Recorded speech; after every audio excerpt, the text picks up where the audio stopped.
Good evening. My name is Scott Peters. I'm chairman of the Plan Commission.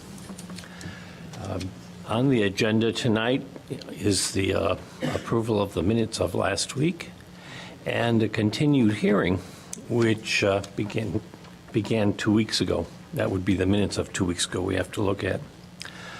The hearing was continued to a date certain, which was now 7 p.m. And it was continued at the request of people who live in the vicinity of the project in case they should wish to provide further testimony, do more analysis, or bring in witnesses. Since that meeting, we have received a memorandum from the city staff and some other material relating to parking. And I'm going to ask the staff to describe that, but before that happens, anyone other than the petitioner and his witnesses who wish to speak should put your name on the list that's just outside the door, and then the people who are doing minutes and transcriptions will know how to spell it correctly, and I'll know who to recognize. Go ahead. I thought we'd do a hearing and then do minutes. Good evening, Commissioners. Melissa Klotz, zoning planner. Following the February 12th Plan Commission hearing, the developers have submitted revised plans that include a total addition of 23 parking spaces for a grand total of 127 spaces on site. Of the new spaces, 2 of the spaces are typical parking spaces that are located in the underground parking level and do count towards the technical zoning requirement for parking. And 6 of these spaces are tandem spaces that are located behind an existing row of parking. So technically, by the zoning ordinance, those 6 spaces do not count as recognized parking spaces since they don't have a travel lane directly leading to them. Also, the developer has added up to 15 parking lifts that would be located on an existing row of parking in the underground level so that a vehicle could pull into a spot, have the parking lift the car up, and then a second car could go and park in that spot. Similarly to the tandem spots, the zoning ordinance does not technically recognize parking lifts as a required parking space, since that car that would be raised up would then not have its required drive aisle. However, with the intent of addressing the parking issue and that those spaces could legitimately be used, we're looking at that grand total of 127 spaces. With that, I would like to reaffirm that staff does support this project. We feel that the major issue that was discussed last time, that being the parking, is similar to other developments within the city, most notably the transit-oriented developments at 1890 Maple and 1881 Oak, that is E2, that's currently under development, as well as Central Station at 1700 to 1722 Central Street. With that, I will turn it over to the developer.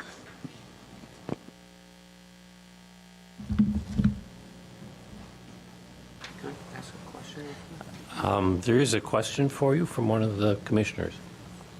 Go ahead, Seth. Yeah, hi. Did you share that information with us, or can you share that? Besides, is there documentation regarding what you had just said? Oh, sorry.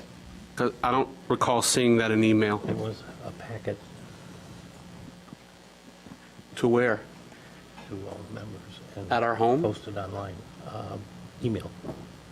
There was no packet that was mailed to commissioners? No hard copy? No hard copy, just an email. When did that? Okay, well, then I need to look for it, because I have not seen that. And I did a search from work today to make sure there was something. Just for clarification, a digital packet was emailed out to plan commissioners and is available to the public. There is an updated staff memo that goes over comparisons to those other developments, as well as other developments in neighboring communities with similar situations. And also to note, Two items were passed out at the beginning of the meeting.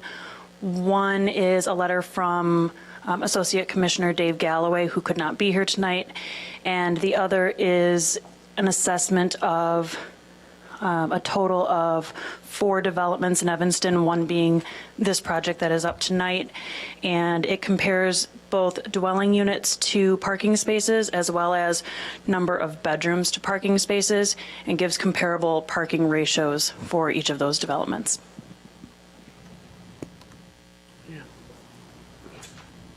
Please go forward. Thank you. Who sent it? You did? You didn't get a copy either? Okay. So 2 of us did not receive it. It is also, I believe, online. When was it placed online, Mr. Chairman? On Friday. Was that, okay. The same email went out on Friday, too. It's on the pages with our agenda and packets. Go ahead. Thank you, Mr. Chairman, members of the commission. Again, my name is Patrick Thompson, the lawyer representing the development team. Along with me are John O'Donnell and Jeff Clark from O'Donnell Investments, Don Copper and Ryan Vandrill from Grech Architects, Michael Wolin, our appraiser, Louis Abuna from KLOA, as well as Richard Aronson from Atlantic Realty Partners, and Scott Bernstein from the Center for Neighborhood Technology. At the last meeting on the 12th of February, the commissioners had some questions. We wanted to be responsive to those. On the first question, I guess, the first question was at the intersection of Main and Chicago as to whether or not the southbound traffic, which would be on the top left, whether or not there was a right turn exclusive lane. I think there was some question. I believe Mark Munzer got up and testified that he did have proof that there was, but we wanted to just show you, commissioners, the aerial that in fact there is. Our development project will mirror that. We will have a right turn dedicated lane, and we believe that that traffic flow will improve the intersection at Main and Chicago. There were a number of other questions, predominantly questions dealing with the parking and the parking situation. At this time, what I'd like to do is I'd ask Don Copper to come up. There were a few other comments or questions that we want to address first, and then we can get into the gist of the parking concern. So with that, I would ask Don to please come forward. Thank you, Patrick. Don Copper, principal with GREC Architects. We are the architects for the project. Last time we met, 2 weeks ago, there were a couple of questions regarding some design and presentation related items. The first one that we'd like to address is the composition of the granite base at the base of the building that goes predominantly on Chicago Avenue and Main Street side. This stone base is intended to be, Ryan, it's nominally 24 inches, or it's nominally 24 inches tall, although the site does slope slightly, so that's a nominal dimension. And we would intend that a thicker piece of granite would be used and would have this profile here, which is sort of we believe, a more modern expression, which is something that we stand behind. So where you see the thinner granite at the top here, that would be a minimum of 3 centimeters, which is equivalent to 1 1/4 inches. And then this is about a 3/4 inch ledge here that will give it some profile. Hopefully that will help clarify the composition of the granite base. In addition, there were some comments about this particular image with respect to the size of the building.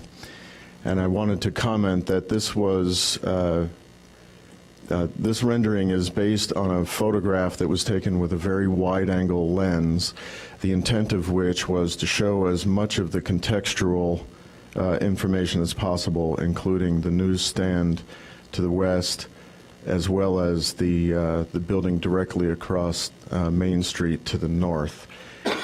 There was no intent to deceive in this image.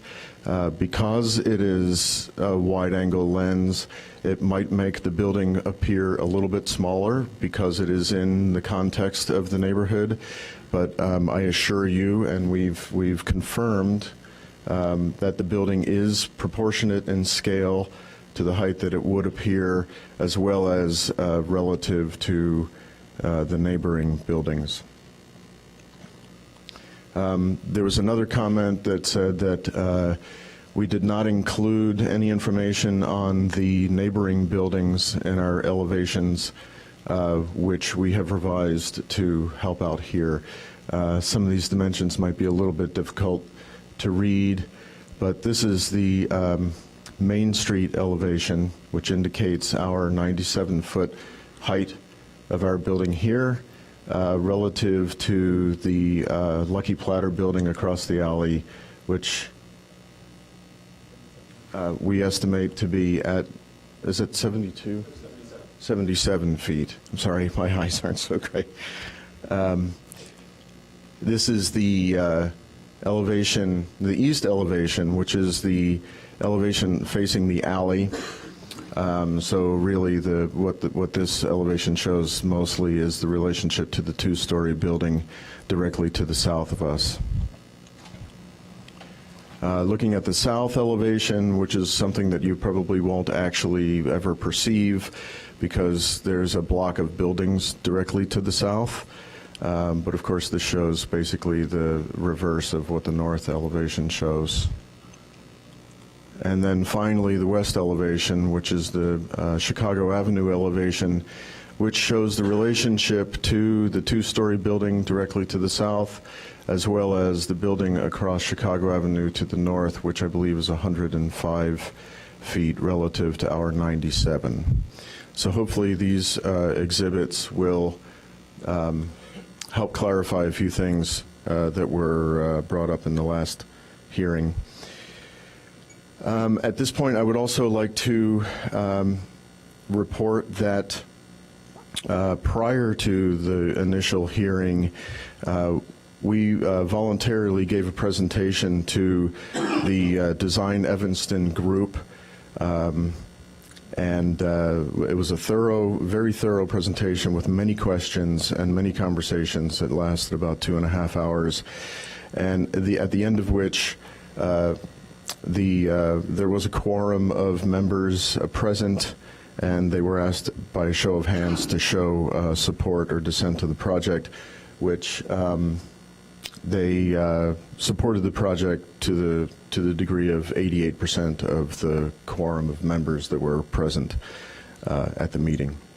I believe that Jack Weiss is here tonight as well, who is the president of Design Evanston, and perhaps I'm not volunteering him, but perhaps he might have further to add regarding that.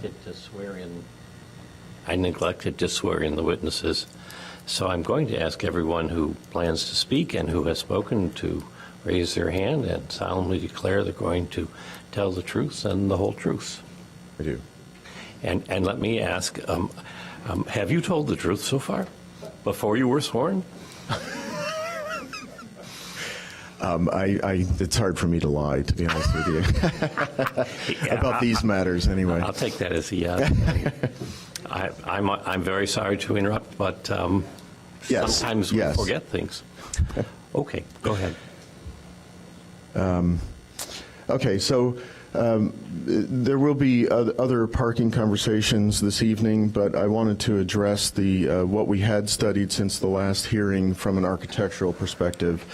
There was, following the level of controversy that was expressed at the last hearing regarding the parking ratio, my client, John O'Donnell, asked us to look at some architectural solutions that might contribute toward enhancing the parking ratio. We looked at a few things. We looked at, as you know, as we described at the last hearing, this parking level that's illustrated here is the basement. It's lower level 1. It's below grade at minus 11 feet. Excuse me.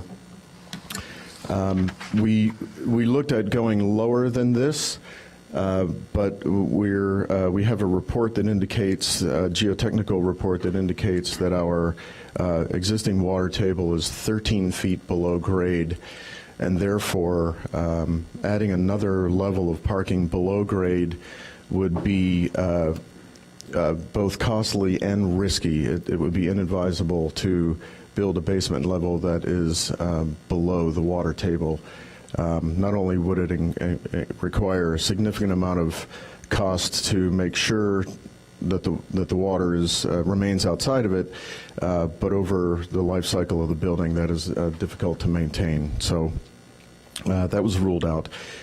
We also looked at adding a floor of parking above the grade level.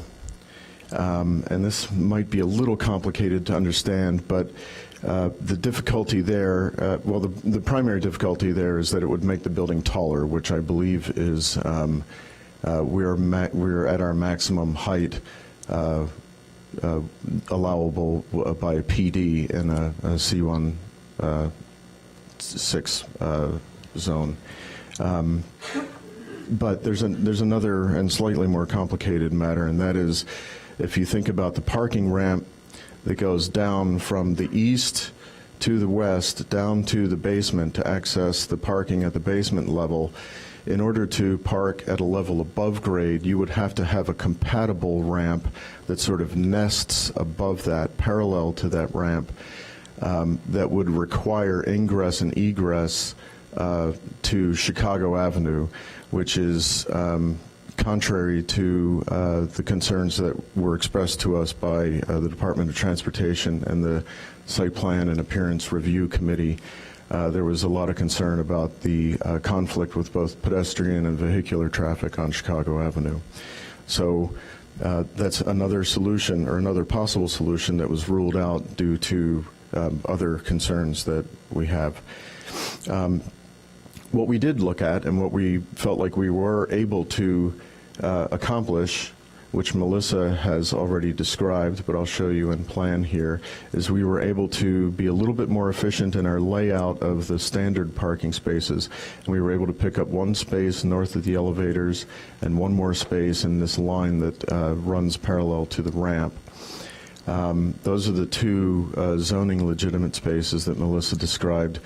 And then we were able to pick up 6 tandem spaces. And tandem spaces means that one car is parked in front of another car and not directly accessible from the drive aisle without moving the outside car. That is not an uncommon configuration to use. Obviously, those spaces would be available to the people who are renting the same unit. You can't have people in different units using those 2 different spaces, but nevertheless, we were able to increase, we were able to capture 6 additional spaces by that method, as well as the potential additional 15 spaces along the west edge, where we have the ceiling height to be able to accommodate vehicular lifts, which more will be said about that later, which basically stacks one car above another. And once again, obviously, those cars would have to belong to the same unit. It's impractical for them to be for different units. That's. Thank you, Don. At this time, I would ask Scott Bernstein to please come forward. And Scott is going to briefly give a summary. We had talked about this project and uniqueness of this project being in close proximity to 2 different train stations, along with the public transportation, the bus lines, and it being a transit-oriented development. And Scott will come forward and give more of a detailed explanation of that. I do have a CV if you want me to enter. I will ask Mr. Bernstein to describe his background for anyone that's not familiar with it briefly. Okay, thank you. Thank you. Thank you, Mr. Chairman. And I did bring a written statement of what I'm going to say for the members. Can I give that to you? That would be terrific. Okay. And if you have a CV you wish to distribute, that's fine too.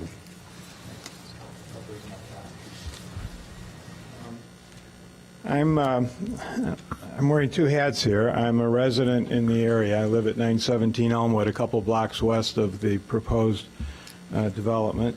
And I'm employed as president and founder of the Center for Neighborhood Technology, a 35-year-old nonprofit planning and development group with expertise in transit-oriented development.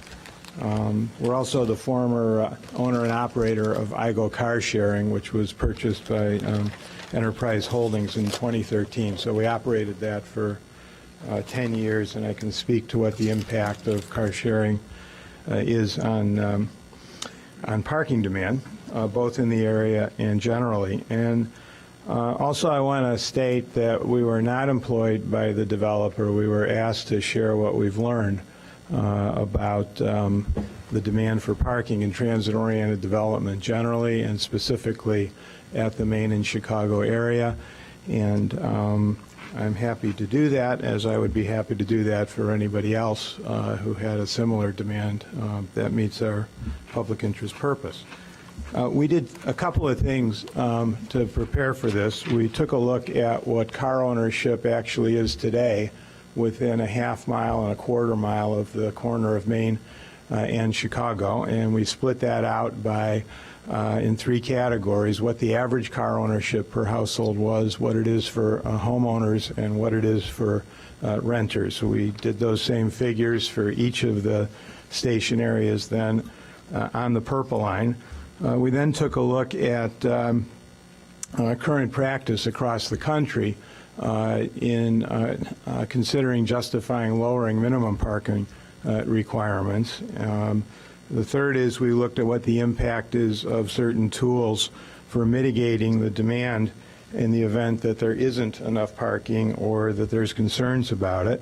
And the fourth thing is we looked at a couple of recommendations that could be made to the city of Evanston, which we believe you could implement under current authority without new ordinances.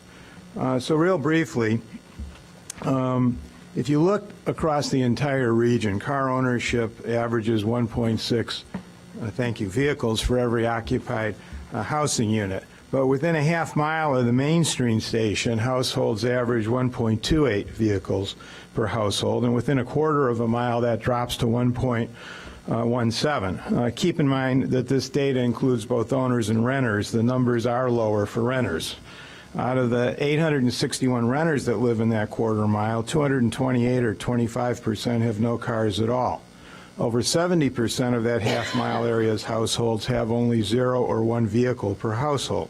And within a half mile of the Main Street station now, if we split it into owners versus renters, owners have 1.55 vehicles per household, but renters only have 0.98. If you go within a half mile, what I still think of as two regular city blocks, owners have 1.48 and renters have 0.93. If you go within that quarter mile of each of the purple line stations, what you see is that the numbers are 0.89 at Noyes, 1.01 at South Boulevard, at Dempster we're at 0.72, at Davis 0.69, at Foster it's 0.8, at Central it's 1.25, and at Linden it's 1.05 respectively. I would consider both Dempster and Foster to be comparable neighborhood situations to Maine and Chicago.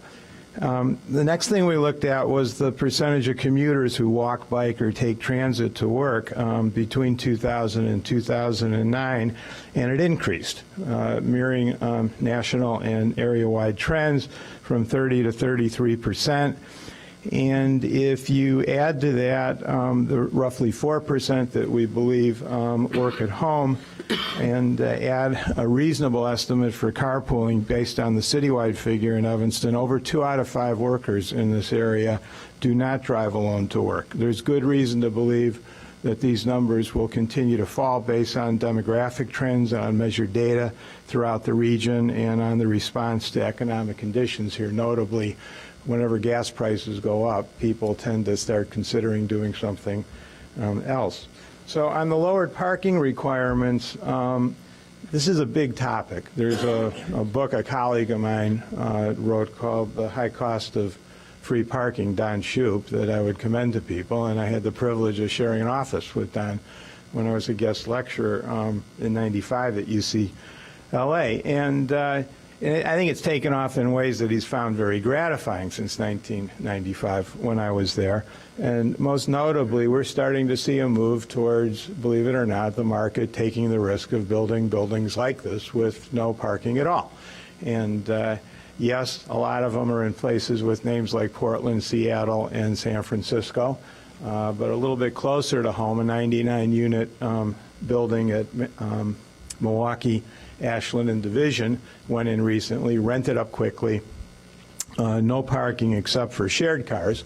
It went in with shared cars from our successor, Enterprise Car Sharing, and they report that people sold cars so that they could get into this development. So there is demand for parking-free structures. I've also seen much bigger ones in other cities, and they too seem to be rented up. I can't say that that proves that it would happen that way here. I'm not here, in fact, to recommend zero parking at all. But I am here to recommend considering what the actual trends in the marketplace are. The next thing we looked at were the opportunities to mitigate the demand for parking. And the hot trends here are the following. Number one, shared parking. And why does that work? Because, in fact, if you go out and you measure in a city hour by hour what the parking utilization actually is, it's rarely 100% of what's rented out. There's usually a peak time very early in the morning, and the rest of the time it's rented up at various smaller percentages. In Seattle, we did a survey countywide for King County, that means city and suburban, and we found in general multifamily buildings were over-provided with stalls by just about 40%. And you can take my word for it, or you can go to the website called Right Size Parking. It was independently vetted by the nation's largest consultants, and I have to say it also was co-sponsored by the Federal Highway Administration, who you wouldn't think of as a red-hot advocate for transit-oriented development and walkable neighborhoods. It worked out so well that not only are they sponsoring experiments now with suburbs all over King County, but the District of Columbia recently asked us to build the same sort of computer model so they can start acting systematically that way. But you don't have to wait for that. I mean, go to the web. There's apps with lovely names like Spot Hero and Park Circa that allow you to find people who are willing to sublet their parking spaces at very reasonable rates, which I have to say is a possible solution here for Evanston. Behind me at 917 Elmwood, I took the time to count the parking spaces in the lot behind my house off the alley operated by the city. There's 6 metered spaces, 26 leased spaces, permitted spaces, and 2 car share spaces, Zipcar in that case, and what have you. And it's a pretty good ratio. I mean, I've had events with lots of people over. I've never had trouble finding parking for them. And I think that what this says is that having those metered spaces and having the shared car spaces, both of which things the city could encourage, could make a difference. If the city were to explicitly encourage the use of these so-called app-centered devices, the 2 of which I named or others, I believe you could come up with a scheme for shared parking that wouldn't involve overbuilding the parking. And I'd be happy to talk about the details of that, but these are growing quite quickly. I could go over lists of places that have lowered their minimum parking requirements. They exist throughout this region and throughout the country, and I'm not going to do that. What I do want to do is sort of help you categorize what I think you can do in the short term, to summarize, and I'd be happy to answer any questions. So number one is to get increased levels of car sharing. When we operated IGO for 10 years, we had an average utilization on our side of 37 users for each car that we put out there. That was 250 cars on average the last few years. You can do the numbers. The total membership was actually 15,000. Before the recession in 2006, we were seeing 40% of our new members sell a car within a year of joining. After the recession, that jumped to 70%. It's a pretty good deal. This is why it works. We all have to pay $365 24/7 for our cars, and we use them 2% of the hours of the year. So as long as we can provide the incentives for people to do that, car sharing works, and frankly, it's been growing in proportion to the willingness of the car sharing operators to put the cars out there. You have an opportunity in a discrete case like this building permit to make that increase happen. The second is to increase the availability of metered parking modestly in the area's parking lots. Again, it's sort of painful to see people sometimes when the streets are busy cruising for a parking meter and to see empty permitted spaces. And I think you can do that explicitly. You can do that through encouragement of the subletting as a form of shared parking. You could encourage the use of digitally enabled shared parking applications.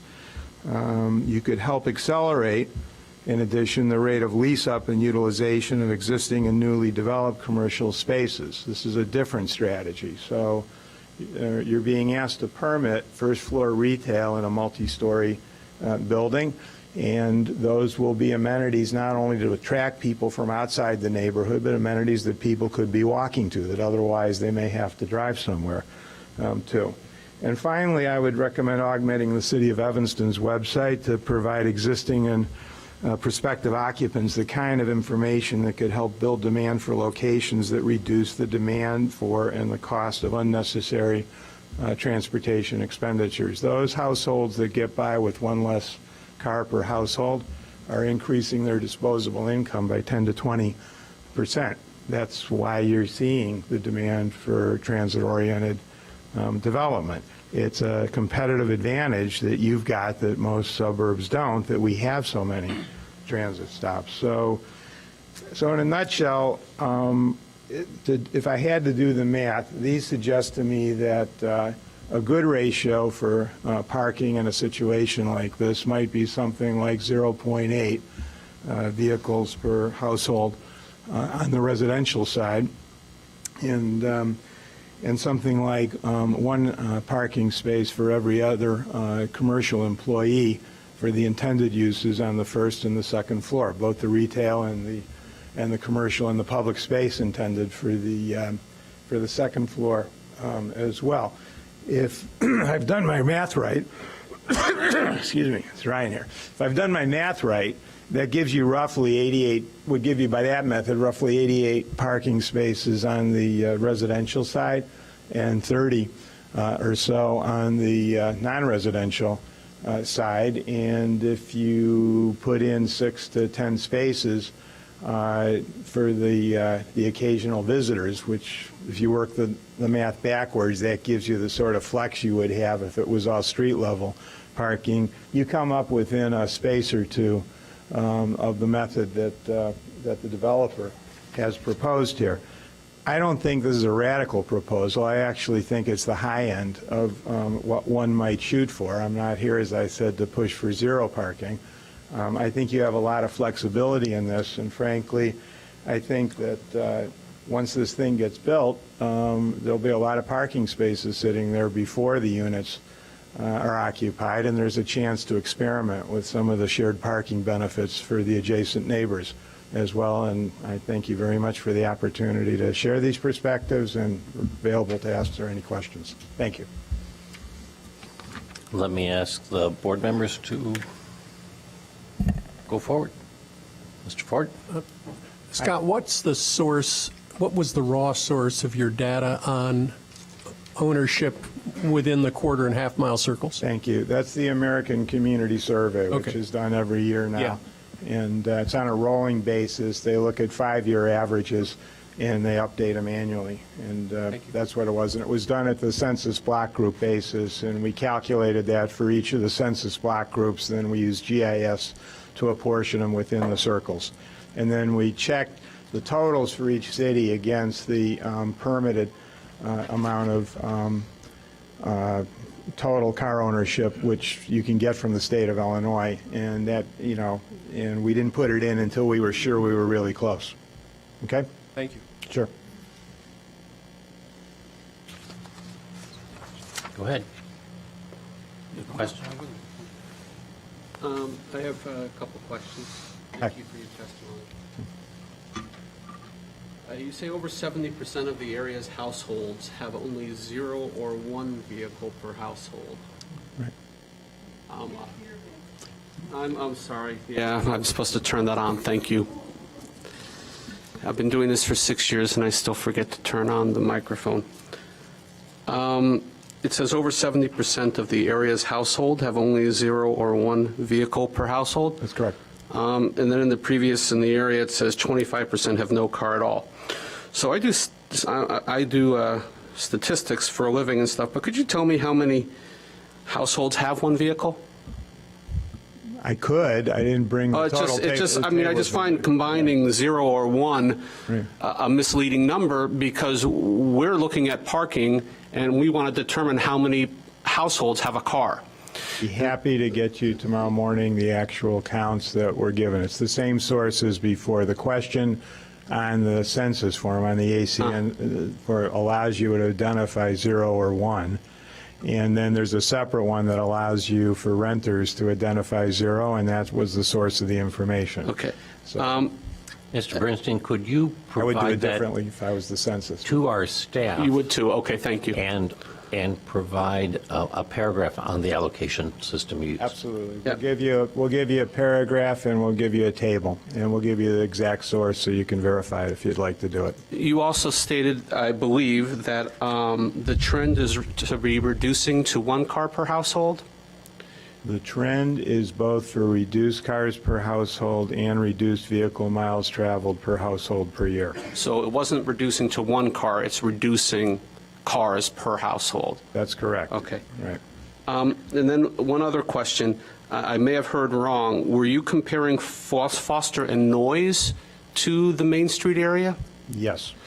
Okay, so to me, those are not comparable at all, because they are a lot of I said Foster and Dempster. student housing. Foster Okay. and Dempster, excuse me. Okay. Yeah. So I would grant you Dempster may be comparable, but Foster absolutely is not, because of the amount of students that live in the area, and students historically and predominantly probably do not have cars because they don't have to commute.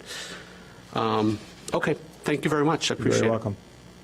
Other commissioners have questions? Go ahead. Yeah, excuse me, I have a question. Yes, sir. Listening to the data that you've given us, it sounds like it's pretty much retrospective.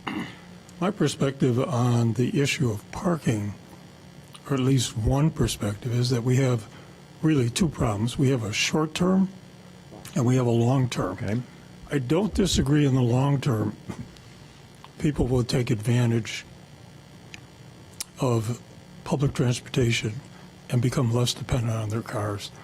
I mean, I'm trying to think of the numbers, but it sounds like the last thing I heard was it's going to cost you $4,000 to $6,000 per year per car for just having the car. And when you match that against what it costs to rent a car when you need it, it's going to start to make a lot of sense, including your cost of getting on the L or getting on Metro. But in the short term, we have people moving in that have cars. They may have 1 car, they may have 2 cars, and we may be overloading the amount of parking that's available for whatever period of time it takes for the transition from short-term to long-term. And I have no idea what that is.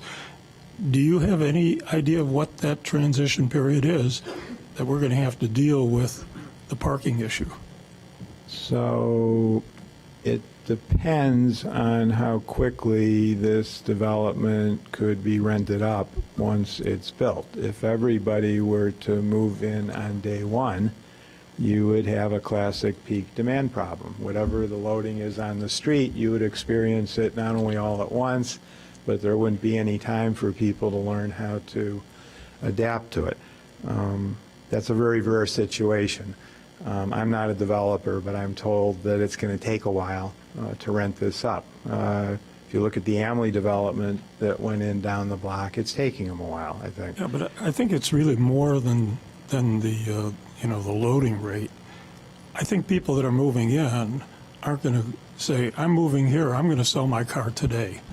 I think they're going to move in with their cars, and then down the road they're going to make that decision whether to give them up or not. Without being able to disagree totally, I will say that the experience in working with people who came to us looking for places where they could access shared cars was in fact that they could sell cars, and they did before moving into certain places. That was the situation at the Milwaukee division in Ashland. I think you can influence it as well. Working with the National Association of Realtors and with the multiple listing services in 6 cities, we found that augmenting the usual information on energy cost and transportation, which is almost nil, by the way, on the multiple listing service, with real information about average transportation costs and average energy costs and how much better they can do, and specific information about what the options were, they all found that it made a really big difference. In our own experiment, counseling people of all incomes on, instead of saying, here's 50 simple things you can do to cut your costs, to give them a bundle of no more than 5 things that you could do that you actually could do because the services are located locally, and that included weatherization, car sharing, pre-purchasing a transit pass, better ways to purchase telephone services, and there was a 5th optional one. We found that the average savings rate increase from counseling went from a typical 1% per year to 5% per year. And the reason for that was that people were selling cars. So I think there is evidence that given the right information, you could make a difference. And that's why I'd suggest that as a starter, the city itself might start offering enhanced information, first on its website, and then maybe exploring some other ways of influencing people's propensity to drive. But I think the number is in Chicago, in the region, and we base this off of measured data. Over the last 7 years, vehicle miles traveled per household dropped by 0.93%, and there was a slightly lower drop in the rate of vehicle ownership. Now, that's a function of what people might call behavior, but it's also a function of the changing nature of the demographics of who's moving in. It's both older households. I'll put myself in that category. I'm 62 years old and beyond denial now. And it's younger households who are moving into a place for a first time that represent the tsunami of demand that's leading to more and more proposals for building rental housing, because an increased fraction of them prefer to live in a place where they don't necessarily have to drive. We're seeing a nice match. Now, that's true here, it's true across the country. Will it hold? Well, we're only assured by the demographers it'll hold till 2040. Well, that's a pretty good bet in 2014. So I would say that that meets both your short and your long-range condition, unless you do hit the wall that you talked about. Everybody moves in all at once and nobody sold a car. And that's why I said if I was in the city's position and I saw this big uptick in demand, not only around this spot and this development, but in general for rental housing, I would look for more efficient ways to manage the parking asset that you control. Not everything is in use 100% of the time. That's why car sharing works. Not every parking space is in use 100% of the time, and that's why I think shared parking would work, and that's why it's taking off around the region. And I would really strongly urge you to think about, not only for this, but for other things that are going to come up, for your consideration about what a shared asset strategy can do. Not everything that you need needs to be built. And that's the idea here. Other questions? Stuart? Very valuable contribution, Mr. Bernstein. Thank you very much. And I hope that if the city decides to revisit the question of parking ratios, you will volunteer to serve on the advisory panel. And I mean that seriously. My number's in the book. My cell phone number is even here. It's risky to say that these days, and we would be happy to be helpful. There's a building across the street on Main Street. They have 63 units. They have 71 spaces, all of which are filled, and there is a waiting list. What do you say to that? So let me say exactly what we did when we faced the analogous situation by surveying a valid sample of all the parking in multifamily buildings in Seattle and what we're just starting to do in the same situation in Washington, D.C. It's worth it to have people go out and watch hour by hour what that occupancy actually looks like. It's worth it to talk to people about whether they've considered selling a car. It's worth it to map not only in a static sense what the occupancy is, but in a dynamic sense of time of day. And the fact of the matter is, while all these services might be theoretically available to people, without cities or specialized groups like ours being willing to help people shop for the connections that they make so that they can be assured there really would be a shared car when they need it, there really would be a backup parking space available, people aren't going to do that. And to date, that hasn't happened in Evanston. Evanston's really good at some things. I've lived here for 8 years, and it's my second time living here. I went to school at Northwestern. I was living here when the city made the decision to encourage that network of smaller parking lots. It was a really smart decision.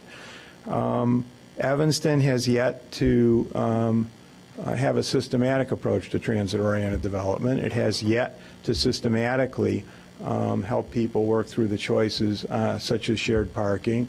It doesn't have full-time staff to help people explore ways to make use of digitally enabled advice to see that sharing might be possible. And But Mr. Bernstein, I'm not denying that 71 is more than 63. You're suggesting a change in culture, and I think that would be very, very appropriate. But we're dealing with the current situation. Well, I think you might be pleasantly surprised. And is at this how going to many- be the test case for a culture change? Well, that culture changes. That car left the parking spot a long time ago. You'd be surprised at how many people are taking advantage. If I'm not mistaken, and at least Enterprise is here to correct me, there's roughly 500 members already, each for Enterprise and Zipcar, and growing quite rapidly on that shared asset site. There's thousands of people using digitally enabled services, and no, they're not all 18 or 19-year-olds, to shop for things. I think that culture change is already happening. Now, if there's a situation here where, in fact, there isn't enough parking for a building on that block, I'd be happy to sit down and help brainstorm how to deal with the supply of parking in a creative way in the area so that there would be enough parking. I'm familiar with waiting lists. My mother-in-law lives in a building over on Ridge that, she has a space, and I think she's about to give it up, but I'm not going to give the address out here. But and there's always a demand for space, and when I talk to her neighbors, they always swear there's never any empty spaces, and every time I go into her garage, there's a handful of spaces. So it's expensive to provide parking for everybody who might need it on demand all at once. And that expense will get penciled through into the cost of housing and into the rents for commercial, and it's not all net beneficial. And $50,000, by the way, per space for structured parking on average is the average in the United States right now. Do the math. If you do it on the basis of the 200 square feet you're asking people to budget, you come out at $250 a square foot. That's a lot. Excess parking has become a major reason why housing is less affordable, too. So you got a lot of goals to balance here. So I could go on. The city's made a superb commitment to climate protection. But the problem is, if you did everything that you've called for on the power supply and on the green buildings front, and you didn't reduce the demand for driving, you wouldn't meet the goals. So this is about, I think there's multiple interests here that could be served by figuring out about how to accelerate the culture change that's already started a little and take advantage of it. And I think there's every reason to do it. So, Seth, go ahead. Yeah, so originally there was 204 spaces to a required 216. They've taken that to a respectable 127 of 216. However, we actually only have 2 extra spaces that are non-tandem. Is that correct? Okay, so that is yes. So we have 2 extra spaces. The other ones are tandem, but we're already expecting people to come in with either 0 or 1 car. So how would you leverage the tandem spaces or the stack spaces? Because it seems to me then you're expecting the 27, or is it my math, 21 tandem spaces to be leveraged by tenants that don't have 2 cars. So now what you're saying is that 21 tenants will have 2 cars. But you're telling us, on the other hand, that the spaces are sufficient because they won't have 2 cars. So I'm a little confused. I like the idea of 127 spaces. I even like the idea of tandem. I've seen it in Europe. I've seen it in other cities. But it doesn't require it to be a space for 2 spaces for 1 unit. So I just think we're being fed 2 different things here. Let me rephrase that. Okay, thank you. Sorry. So it's not, I disagree a statement. Okay. But instead, let me ask you, in relation to the theories and statistics you've described, how do you think the tandem spaces and the lifts should be structured? Mr. Chairman, again, Patrick Thompson. If I could ask our next presenter, Richard Aronson, to speak. He's going to talk about the functionality of how these all operate and I work. plan to follow up there too, but, Okay, but Mr. Bernstein's clearly, clearly an expert. It's clearly beyond the scope of his statement, but others will ask that question too. I'm proposing that what you said is correct, that you set a precedent, but it's one that you can live with.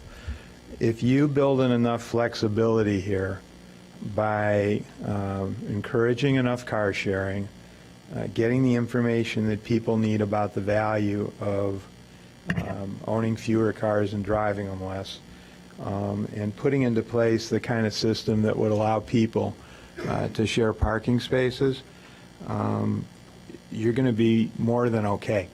I'd be happy to walk down the math through you. I don't do tandem spaces, and I don't do technology to get the extra parking. I'm not against it. I think it's a very clever idea if they're willing. But the point to invest is if you're expecting 1 car per unit, then a tandem space for 2 cars per unit doesn't increase the effective parking. We have office space, we have retail space. You're adding 2 spaces, so you still have the same issue of having office space and retail space with no parking. So our experience was on the shared parking side is that from the car side of it, every shared car that we put out there was taking 15 to 16 cars measured off the street out of somebody's ownership. And that's awesome. Right. So if, in fact, you take the shared car thing seriously, not as something that's there, check it, one more green thing, but rather something that's essential, is part of the living experience, not only for the occupants there, but when they're not using it, it's a community asset as well, which, by the way, it already is. There's 2 cars parked over at Hinman in Maine right now, and 2 cars down at Whole Foods on Chicago, and there's plenty of demand for those.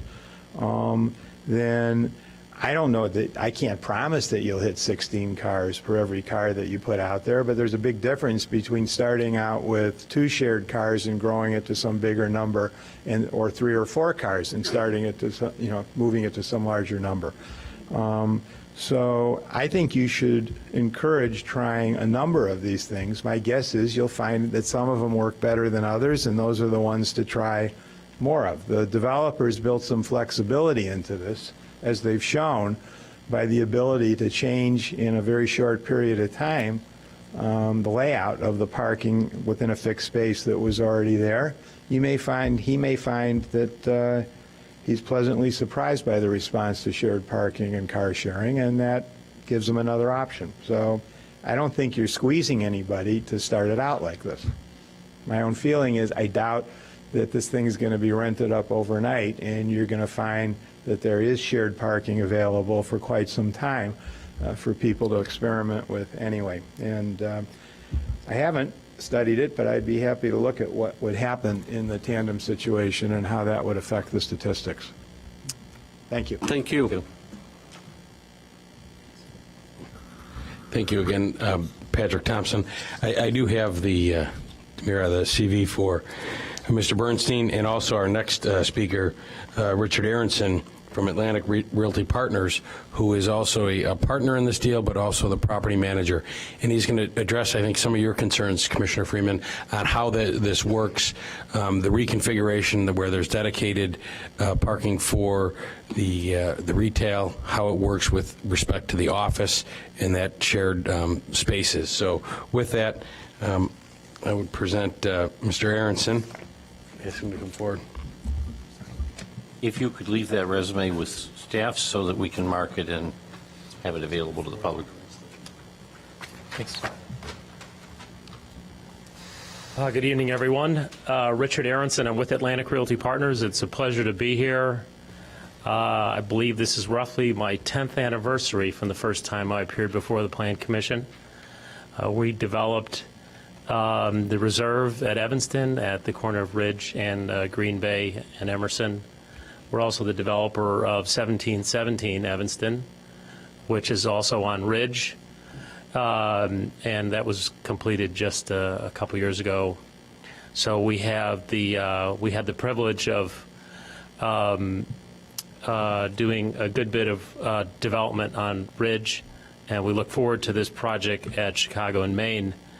One of the interesting things is not only did we own and manage the Reserve at Evanston for almost 8 years, we're still the manager for 1717 Evanston.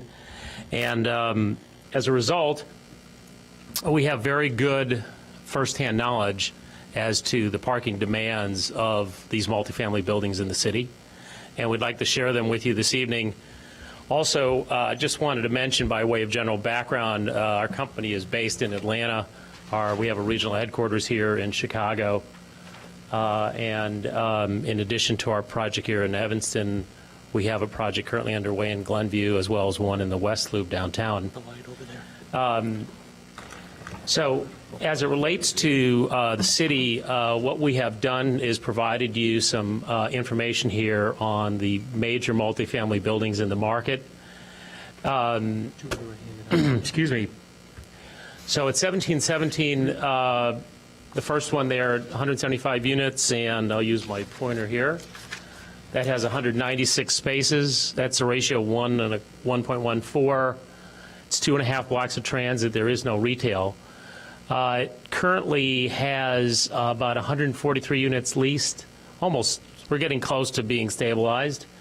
We have 150 parking spaces leased with that, so that gives us a ratio of about 1.05. The Reserve is pretty well fully occupied right now. They have 163 spaces leased at a ratio of about 0.85. By the way, that is fairly consistent with historical data, in addition to what currently exists. The Amley project, which is also on Chicago, currently has 145 leases and 147 parking spaces leased at a ratio of about 1.0. Central Station has a ratio of 1 space per unit.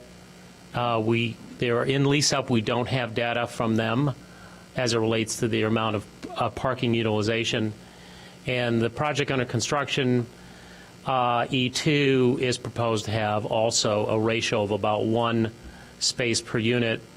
That happens, by the way, these two projects have retail and don't appear to have any direct allocation for parking for retail. Project we're talking about this evening has a proposed 112 units with a parking ratio of 1.13, including the 12,000 feet of retail. So I'd like to give you some background on our expectation and our experience as relates to demographically in terms of resident profile and where the parking demand is going to be coming from. Our primary demographic, as was indicated by the prior speaker, is younger singles, couples, and roommates. Historically, we have found that the single renter tends to have a parking demand that's in that roughly 50-50 range. Couples and roommates that are in the Evanston market have a fairly consistent propensity to typically have one car. And we have found very common is we have one commuter in the family and one that uses a car and one that uses transit or other. Single parent is a common renter household in Evanston, as well as growing demographic empty nesters. Both we typically tend to find have one car. There is a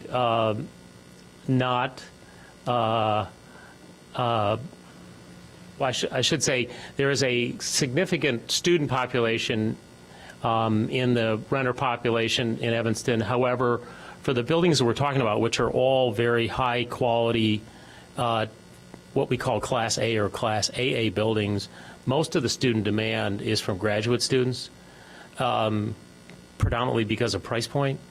And the graduate students do tend to have a relatively low rate of utilization of cars.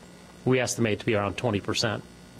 So the question came up, and I'll just digress for a second before I move forward, as it relates to the use of tandem parking. Well, to get to an average of 1 space per residential unit, if you've got a bunch of zeros, which is to say households with no parking need, you're going to have households with 2 cars. And we typically do tend to have anywhere from 10 to 15% of households that are going to have 2 cars. And so the tandem parking spaces are usually provided for the 2-car households. They're going to be used predominantly by 2-car households. Occasionally, we have found 2 separate households can share a tandem space. It's not easily done. It can be done. It's not commonly done. However, there is a fairly high rate of utilization of tandem spaces by 2-car households. We are going to have 2-car households. They'll be offset by 0-car households, and that's how you end up with an average of 1, or in our case, I think we're going to expect less than 1. The other things we're going to be doing in terms of promoting the use of well, at least not using cars, we will have extensive bike storage. Biking is becoming a larger and larger component. We will be promoting the use of transit passes, and we are also going to be dedicating car sharing. We'll have 2 spaces dedicated to that. I'd like to talk a little bit about how we're going to manage this process, because I believe at the last meeting, which I was not able to attend, there was some question as to how we're going to deal with the various uses. To begin with, everything that we're assuming in our current analysis is based on a concept we refer to as assigned parking, which is to say each space is numbered everybody has an assigned space. And, but one other thing that we're currently not considering that does free up parking and actually addresses your potential problem is the concept of permit parking. What that means is rather than assigning a space to everybody, everyone who parks in a given area has a permit to park in any space. And what that does is it allows you to actually have more parkers than you have spaces, because at any given time, you're going to have a certain amount of vacancy. You're going to have people that are gone. And so much like the way they sell airline seats on an airplane, they're going to tend to overbook because they're going to have no-shows. So we're not assuming permit parking here because it tends to be a little bit more of aggressive analysis. We're going to assume the most conservative, which is assigned parking. But you can actually increase your parking availability by going to a permit parking program, and you can actually have more permits than you have spaces, just because there's a natural loss in utilization of parking at any given time, consistent with your discussion. So in any event, first of all, with respect to the office and residential have almost a perfect opposite rate of utilization. Residential consumers use their car to commute and leave a location. And if you have office at the same location, the office users come and need parking at the exact same time the residential user is gone. So what we would typically do, and what we intend to do here, is we would probably have the entire lower level access controlled with a gate at the top, accessible with a fob or a proximity card or a remote. All our residential users will have an assigned space. We're projecting about at least 50% of our parkers, residential parkers, are going to be commuting to work, are going to be gone during the day. Those spaces will be freed up. We know who they are. We make prior arrangements with them, and then we assign those spaces to the office users. The office users then use the space during the day. The residential users use the space at night, and we have a perfect match. And we issue fobs to both residential users and office users. Everybody has an assigned space. And we're projecting that our maximum office occupancy is going to be 30 office users. We think the amount of cars will probably be substantially less than that. And as it relates to having at least 50% of our residential spaces down here being available as a result of commuting, we have roughly double our need being addressed as it relates to the office user, which is to say 30 to 40 spaces are going to be vacated during the day, and the maximum amount of residential parking users we're projecting to be 15 to 20. Somebody asked the question, well, what happens if somebody gets a flat tire or their car doesn't start and the space is filled and the other guy comes and what do I do? What's that? Sick or on vacation. There you go. It brings us to my next point, and that is that because of the size of this building being over 100 units, we're going to have full-time management on property 7 days a week, 365 days a year. So this is not a building or a location that's self-service. If issues come up, we have management on site. We have management on call. We'll probably have employees living on site. We'll be able to address issues as they come up.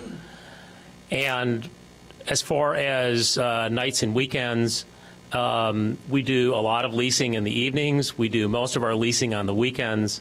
So we are very well staffed at those hours.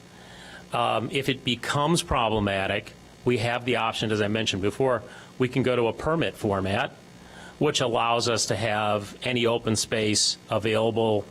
You park there for residential use. Any open space available, you park there for office use. That addresses this issue of my space is taken. But obviously, we're going to have problems arise. But fortunately, because of the size of this building and because of the fact that we have management on site all the time, we can deal with these kinds of problems. And I think that's an important issue because of the fact that I can envision situations where you have parking lots that are not attended, or you have buildings that are too small to afford manpower, and problems are going to arise. So that does not exist here.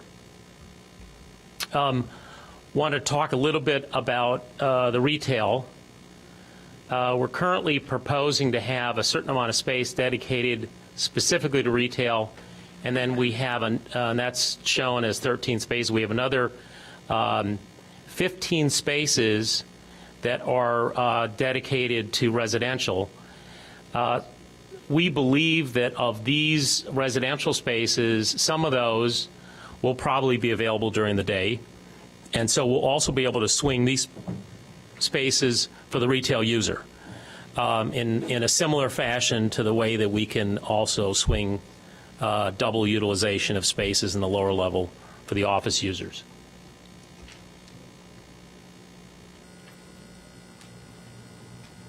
As I mentioned, we talked about our size allows us to maintain a full-time staff. We'll have access control, gates, signage. We had mentioned that we estimate we're going to have ample supply of residential stalls available during the day, Monday through Friday. And I talked about some of the math that went into the analysis as to our ability to accommodate office users. We talked about how we're going to be accommodating the retail users. And I mentioned this talks about these assigned spaces versus the option additionally of going to permit parking. Just a quick overview of the potential to utilize these lifts. If you're not familiar with them, this is what that product looks like. The quality of the product and the sophistication of the product has come along. It's a lot more user-friendly than it has been historically. And I also, before we have some other additional concluding remarks, and I'll of course have time to take any questions that you have, also wanted to mention this concept of do we have enough time for the parking rate of utilization to die down as people begin to move into the building. What we're looking at here in terms of these numbers, that's based on real-time statistics that exist on day one. We believe we will have no problem accommodating all the parking demand day one. If the building were to be completely occupied from day one, based on all the statistics we have from our historical management of buildings in Evanston, and based on the statistics that we have from all the other buildings that we've collected data on, we're going to be adequately parked day one. Now, we have the benefit that perhaps over time, as we implement some of these strategies, the parking burden will actually decline, and that may in fact come to pass. But I want to emphasize the fact that it's important to us as a developer and to all of our investment partners that we build a product that's going to work day one. We don't intend to have to grow into it, if you will. And even though there are going to be these long-term trends, it is consistent not only in terms of the types of sharing and the types of utilization of transit, it is consistent with trends that we are seeing all over the country. We are seeing a decline in the utilization of cars. We are seeing a decline in household size. So over time, it will get even better than that. So be happy to answer any other questions. Okay. In that case, questions. I think we have some concluding remarks real quick, I believe. Again, Patrick Thompson. Don't go away, because I think there'll be some questions for you and Mr. Bernstein. Sure.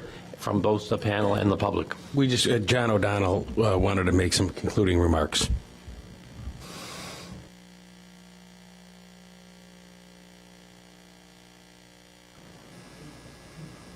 Hi, I'm John O'Donnell. Last week, or a couple of weeks ago, when you had the first hearing, it became very clear to us that parking was the main issue. And frankly, I felt like I was unprepared, certainly to answer some of the questions about the operations. But what we've done as a result of your concern about that was try to deal with this physically, as Don Copper had suggested, and we were able to add a number of units. Some of the units are not code compliant, but as Richard Aronson had said, there are ways to use these things and incorporate it. We also have a plan for the lifts, which is, again, not code compliant and unusual, but we look at these as contingencies that would only be needed if necessary. They're easy to install. We're going to dig the foundation a little bit deeper. We'll have an 11-foot slab to slab to enable this on the west side of the building, but it would give us an overflow opportunity. If we were wrong, we could add up to 15 additional stalls. And in fact, on the upper level, we could add stalls as well. The cost of the additional parking is minimal.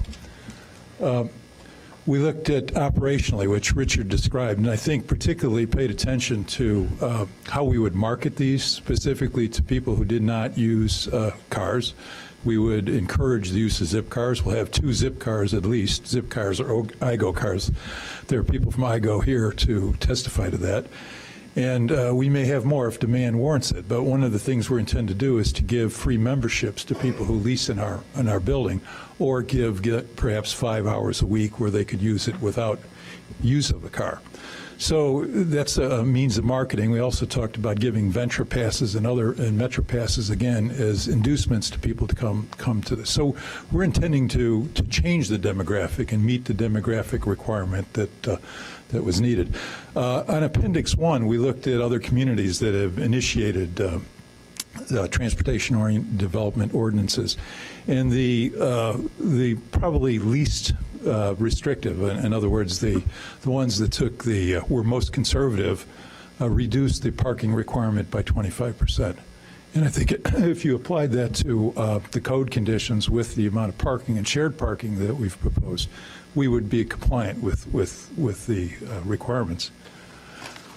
We also looked at other projects which we've illustrated, and I think they tend to be one-to-one in terms of residential units per parking stall. And in many cases, the buildings are not using these units. A lot of them are going dormant. And clearly, many of them are going dormant during the daytime when people are taking their cars to work and to whatever their transportation needs are. So, we've tried to look at this and try to be respectful of your concerns and try to address them in any way we could. And we would hope that we are persuasive enough to encourage you to recommend us to City Council. Thank you. I want to take the chair's prerogative and ask you a question. Sure. And I guess I'm sort of wearing a lawyer's hat with this question.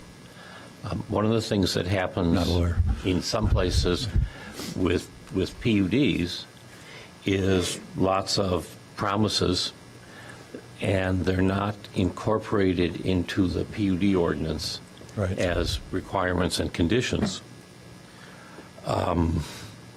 Tonight, there's been a number of representations and promises. Would it be agreeable to you to incorporate conditions into the PUD ordinance representing what's said Yeah, tonight? I mean, whatever is possible, and I think what we've described is possible, and we would incorporate that. I've done a number of PDs in the city of Chicago, and those are very specific in terms of your requirements and what you've agreed to do. So we don't have any problem with that. Great. Thank you. Other commission members?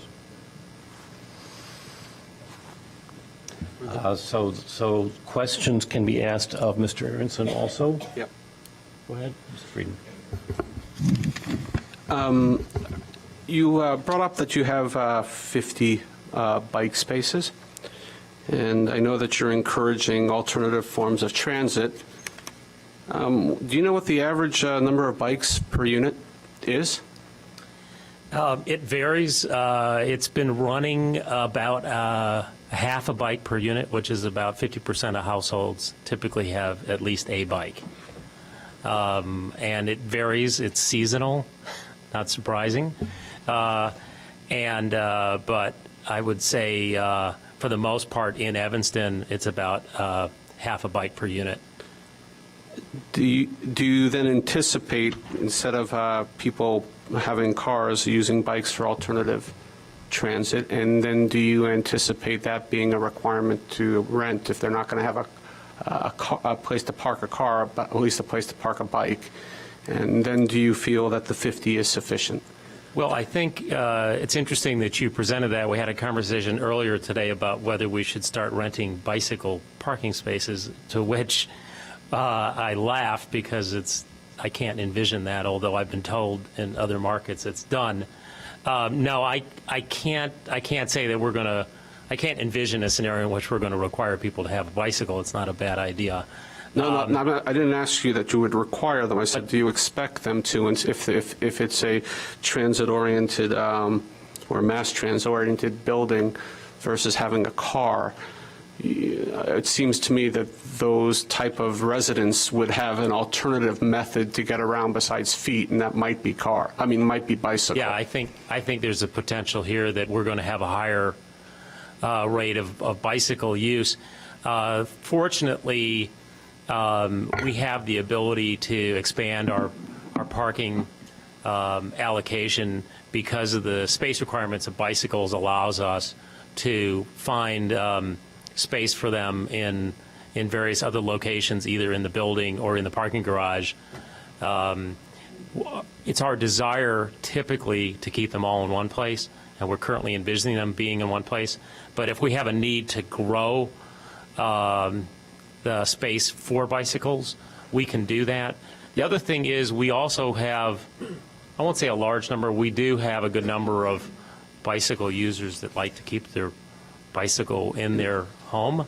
And so we have a little bit of, we don't get a total utilization within the designated parking area for bikes. One other question on the other communities up here that say that the most restrictive will give a 25% reduction. No, it was right there on that slide for parking. The last slide that was just presented. This one. Yes. No. That was from. That one. The conclusion. Most restrictive communities, yes. Yeah, with the and 20 that was Oak Park, and there's an appendix that follows. I thought it was So- going to be in the prior presentation, but it's later in the. So if we were to give you a 25% reduction from code requirements, what would that number of spaces be? I think it would take it down to 160, and I also say that if you gave us the benefit of the transportation-oriented, or the shared parking, and the car-sharing programs, which would reduce it by, I believe it's another 45, we would be within the context of what the code would require.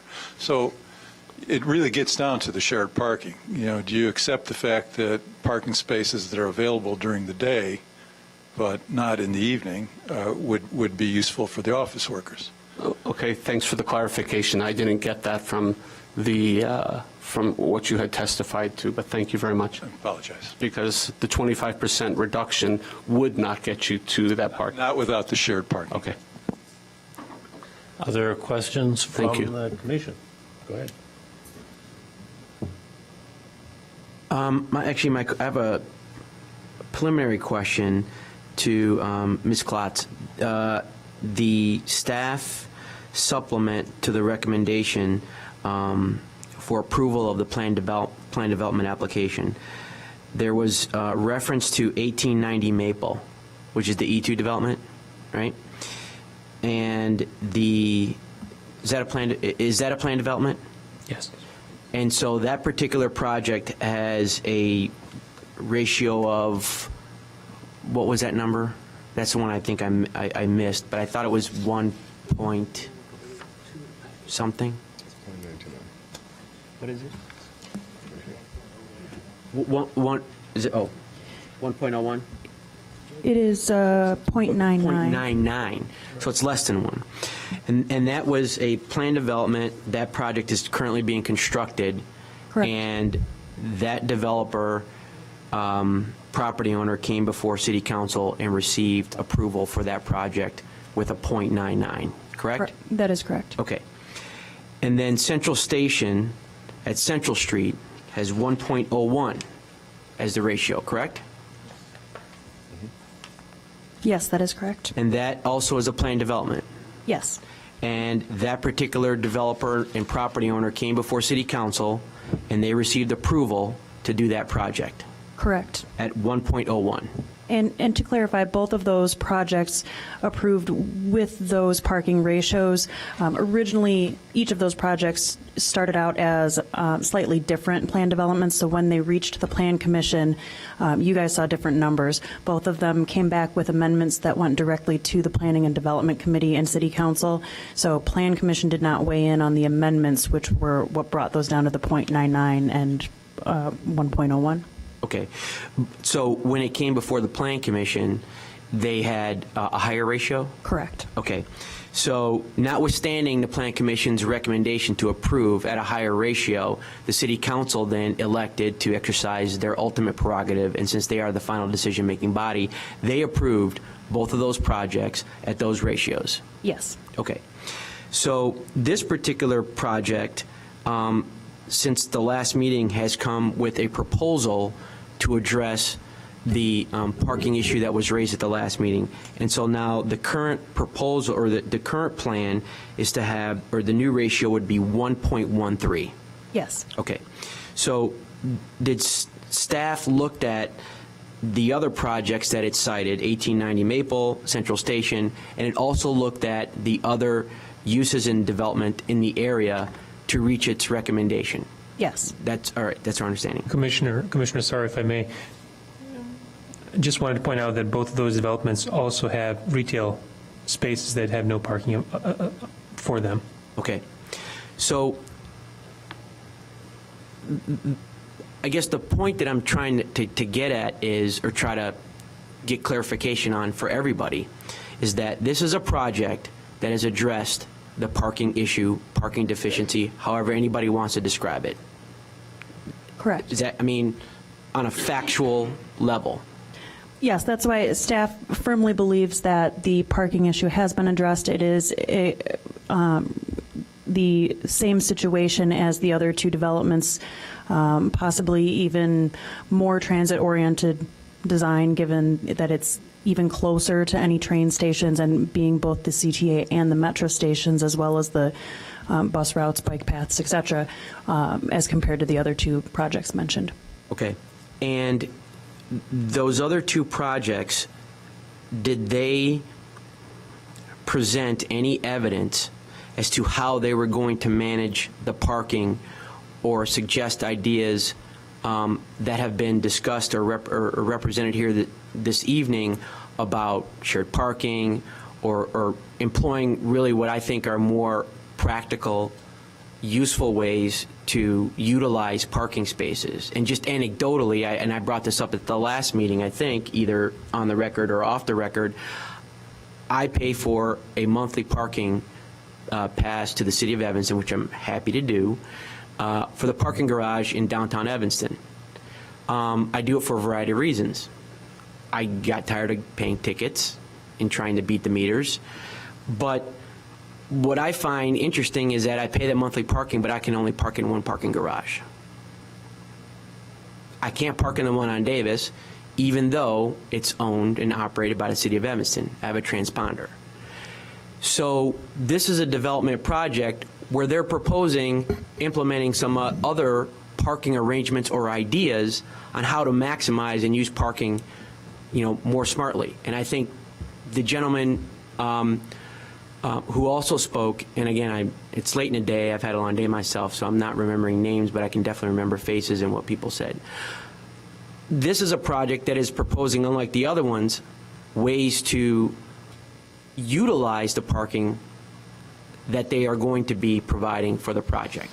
And that's something that staff has reviewed, correct?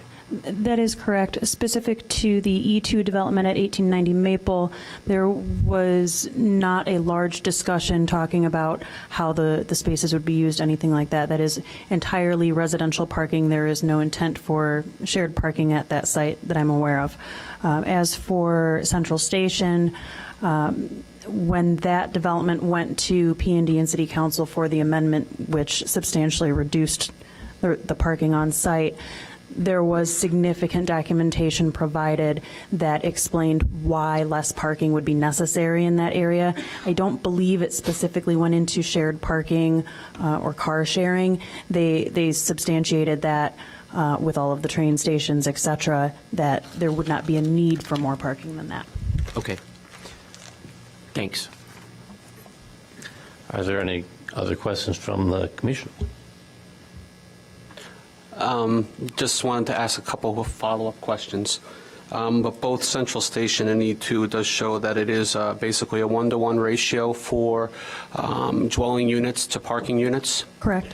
whereas the 835 Chicago Avenue is not a 1-to-1. It becomes more than a 1-to-1 with the shared. Correct. So if we take out, not the shared, the stacked and the tandem, if we took those out, it is still under, it's a .76 with the retail and the office. Is that correct? No, it's a .76 for bedrooms. I apologize. It was a .8 something. I did the calculation. .88, I think. Without the stacked. It's .88? Off the top of I my believe head, it's I'm not sure. 0.95 in the staff memo. There's 106 spaces that meet the code requirements. I'm sorry? There's 106 spaces that meet the code requirements. So the ratio would be 0.95. Okay, thank you. Then my questions are answered. Thank you. Anyone else have questions? Melissa, I want to get a little better handle on this ratio here. Dwelling units 112, parking spaces 127, right? This is the new proposal, Correct. right? But setting aside the sharing aspect that's been talked about, 30 of those 120, roughly 30 of those 127 spaces are dedicated to retail office, are they not? No, I believe it's a combination of retail and residential. It is 13 spaces are dedicated for the retail, and then there's an additional 12 spaces for shared parking for the residential that can also be utilized for retail. Okay, so the original 30 spaces that were set aside for commercial use are reduced to, I don't know, what, 15 or something like that? I think originally there were 0 spaces No, it was 30. for commercial.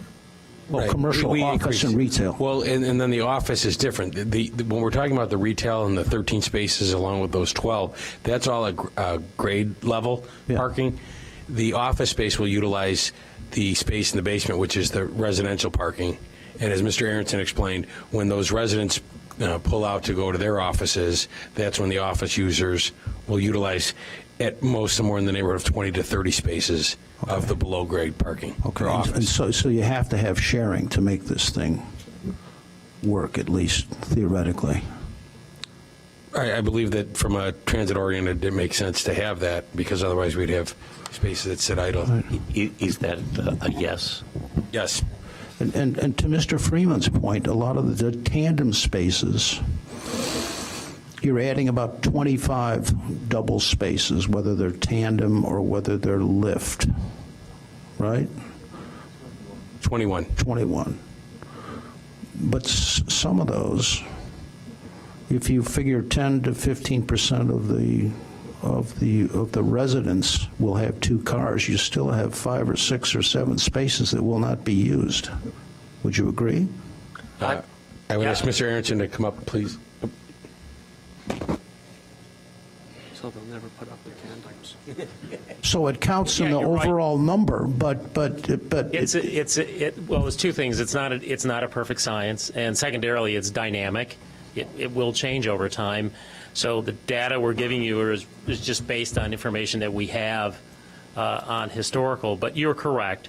We may not get 100% use of the tandem spaces by households that have 2 cars. We have successfully been able to get 2 households to share a tandem space. Yeah. It's imperfect.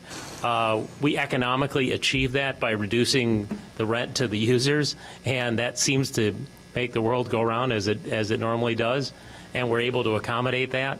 So we will get utilization out of all the tandem spaces if need be. It's just a matter of economics, and if we incentivize it through reduced rates, we're able to get different households to share tandem spaces.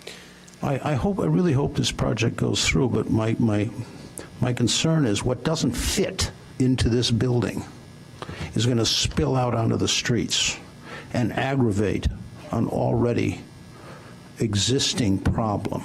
That's my concern, and I convey that to the other members of the commission. I second that. Can I follow up one question with? Sure. So the 13 retail spaces, are these dedicated or are they shared? We have 13 spaces that are dedicated specifically to retail, and then we have an additional. So those 13 spaces then reduce the number of overall spaces, and I don't see that reflected then in the ratio. Well, because that would reduce the number of spaces by 13 on the total parking spaces, right, from 127 down to 114, if they're dedicated. All we're doing is utilizing the methodology that the city uses. The city doesn't require a set aside for retail now. We've voluntarily proposed to set aside retail because we feel that we can adequately address our parking needs without those retail spaces. But the other buildings that we're speaking about that have retail do not have a specific allocation of retail. The other buildings that are 1.0 or 0.99. And so the methodology that we're using, and you're welcome to interpret it as you wish, as I know you. As I will, yeah. As you're going to propose, but all I'm saying is for purposes of our presentation, we're just trying to compare apples to apples. Well, if we compare apples to apples, it actually helps because you're going to now reduce the parking to 114 and you have dwelling units of 112, and so then you do have a little more than a 1-to-1 ratio, okay? Of that, you have the tandems, so it's a tandem issue, but you still come out favorably versus Maple and Central Station. Right. So if I reduce those, so I was actually not arguing totally against you. Right. Okay. Yeah. I too want this to be a successful building. I think it would be a very good addition to the neighborhood. I too share the concerns because I go to the neighborhood all the time, can't find parking, and if I lived in the neighborhood, I'd be not very happy if we had more parking issues. I'd like to see parking problems reduced in that neighborhood, and I don't know that this is a solution for that, but thank you. I just also want to add one thing relative to the dynamics of comparing this building to other buildings that we're talking about here. From a standpoint of a consumer perspective, the rate of utilization of transit is going to be much greater based on the proximity of that transit. This particular location is immediately proximate to both means of transit in the city. The other projects that we're being compared to are not only accessible to this to one or the other mode of transit, but they're many blocks away. And so I think it is not unreasonable to surmise that we're going to get a higher rate of transit utilization just based on that fact. So independent of the data that we provided that indicates we're providing a level of parking that's consistent with the other projects. But I think it is appropriate to conclude that the probability of the transit being utilized will in fact be greater at this location. And that's what our anticipation is. I wanted to add that the IGO car sharing, people have told us for each IGO car, it takes 15 to 17 cars off the road. So we don't anticipate getting that in the building. They told us to anticipate each IGO car to reduce requirements by 4.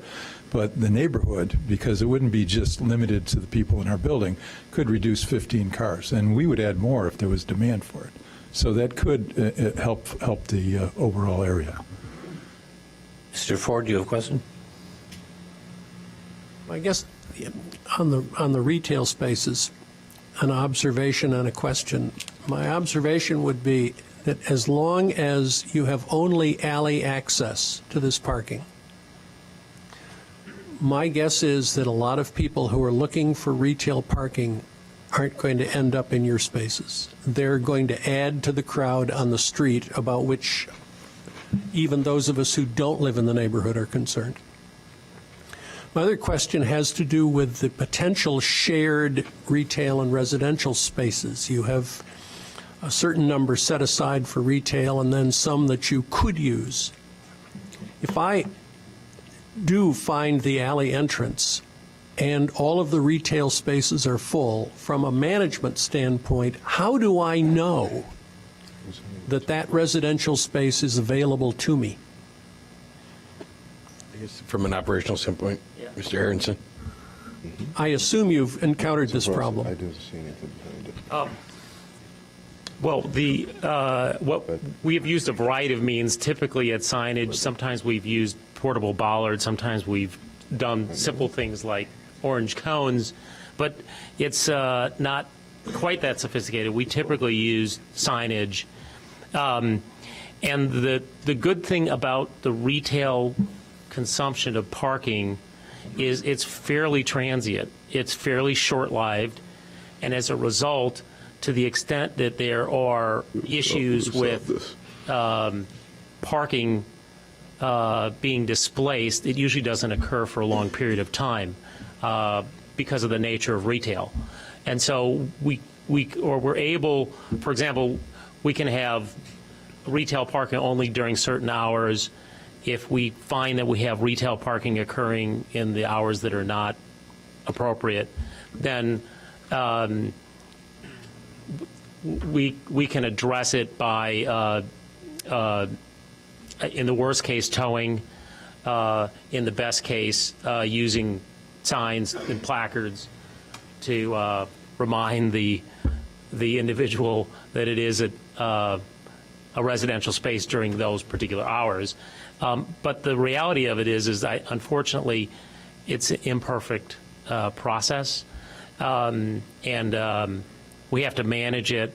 And as we determine who the retailers are and what the rate of utilization is, we can manage it better. For example, I made the comment earlier today internally, if we have a high lunch demand from some sort of food user, then we can manage the process specifically with the residents that would normally be parking those spaces, and we'll dedicate residents to those spaces that we know are gone during the day. If it's another use that's in the evening, then we'll focus on getting parkers to utilize those sort of swing spaces that may not be using those spaces at night. So it's a management process that helps it work effectively. I have a sense that, as we often do, we're exploring every possible worst-case scenario here. But given the uncertainty and the complexity of this, if you have 2 or 3 of those worst cases that occur simultaneously, it's going to be a mess. Yes? Well, I think you don't have to respond to that. This one just feels the uncertainties and the contingencies. I don't think we can predict all events. Exactly. The guy that stalls in the driveway leading into the retail parking and clogs everything up and backs up Chicago Ave. I mean, those things happen and we deal with them. But we actually believe there's another. I pointed out to the property, the reserve, which is down the block here. They're currently utilizing about 0.85 spaces per unit. So there's a huge amount of surplus that's there. We believe that our rate of transit utilization is going to be substantially more than what we're showing here. We think we're going to have a great deal of surplus, and we think that all of the what-ifs that we're talking about this evening are really not going to be problematic. But it's our duty to give to you what we believe to be the worst-case scenario, and that's what you've asked us to do. I usually try to get our commissioners in asking questions to ask questions and not to argue with the witnesses. And then there's a later time for commissioners to argue with each other. Our procedures provide that we will, the public can ask questions of the witnesses, and there too, we suggest ask questions because later in the meeting, you'll have a chance to make statements, present testimony, say what you think of the witnesses, whatever you want. But we do want to give the public a chance to ask questions. And we've had a number of witnesses. Let me ask, are there members of the public who have questions of these witnesses? I've got a question also. You are a member of the public, but you get to go first because you're also a commissioner. And then I saw one hand, so we can, two hands, so we can do that before we take a break then. It's 10 to 9. We'll see how it goes. Go ahead. Well, a couple of weeks ago, Mr. Hike, Mr. Ludwig, Mr. Cannon, and Mr. Friedlander, who all live in the community, testified that parking in that place is a problem. This is to Mr. Bernstein and Richard. Are you aware of the parking problems in that community? We are aware of the fact that there are people. Could you come to the microphone so people who are watching you on television can also hear you? Yes, we are aware of the fact that there are peak demand problems in the community. We're aware of the fact that there are pressures at certain times of the day and week on surface parking and on the street parking, as well as the city lots. Okay. And also, today, Commissioner Updike also came with a list of an apartment building in that particular neighborhood that now has a waiting list of people looking for places to park. Some of the people who testified last week also said in their own buildings there was a waiting list of people trying to get in there. So you do acknowledge that it's a problem. Now, Yes, sir. if that is the case, then adding 112 units into that place, that will definitely, do you not think that will have an adverse impact on the condition as it is already? We do not. It is our belief and our design through which we believe we'll be able to accommodate all of our users such that we will not make the current situation worse. That's our goal, and we think we can achieve it. We think we have room to achieve it, and it's important to the success, the economic success of this enterprise. And so it is important for us to be able to do that, and we believe we can. Okay. Another question. I wish we could find a way also to help solve the existing problem. Well, okay, well, ideas. Yeah.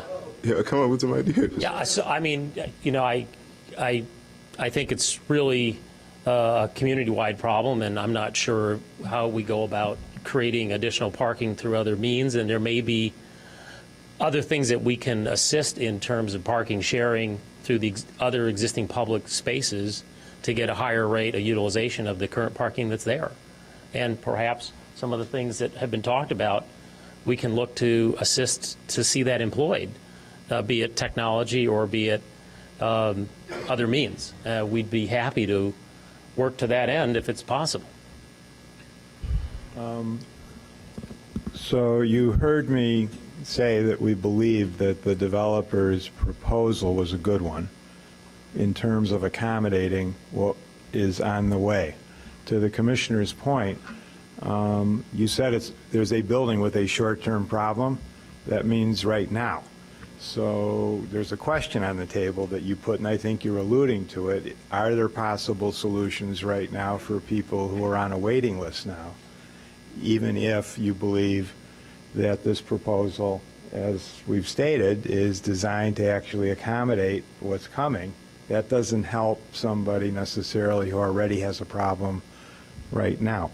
I'm not here as a consultant, but in similar situations, we end up helping cities assemble a planning charrette, and we bring in not only people who read what the best practices are, but best practitioners who've pulled off solutions to shared parking and to finding the extra parking. And we sort of try it on like a suit of clothes in real time with city officials there, as well as residents who are justifiably upset, and see if these solutions, in fact, would be acceptable. If there's a right now problem, then there needs to be a right now solution. And so I think that I alluded earlier to my friend Don Shoup. He's documented the emergence of, in California alone, 63 parking benefit corporations that have been created where cities and their businesses and building owners have come together to agree to set goals on a district basis for what an adequate amount of parking is and what an adequate amount of parking mitigation is.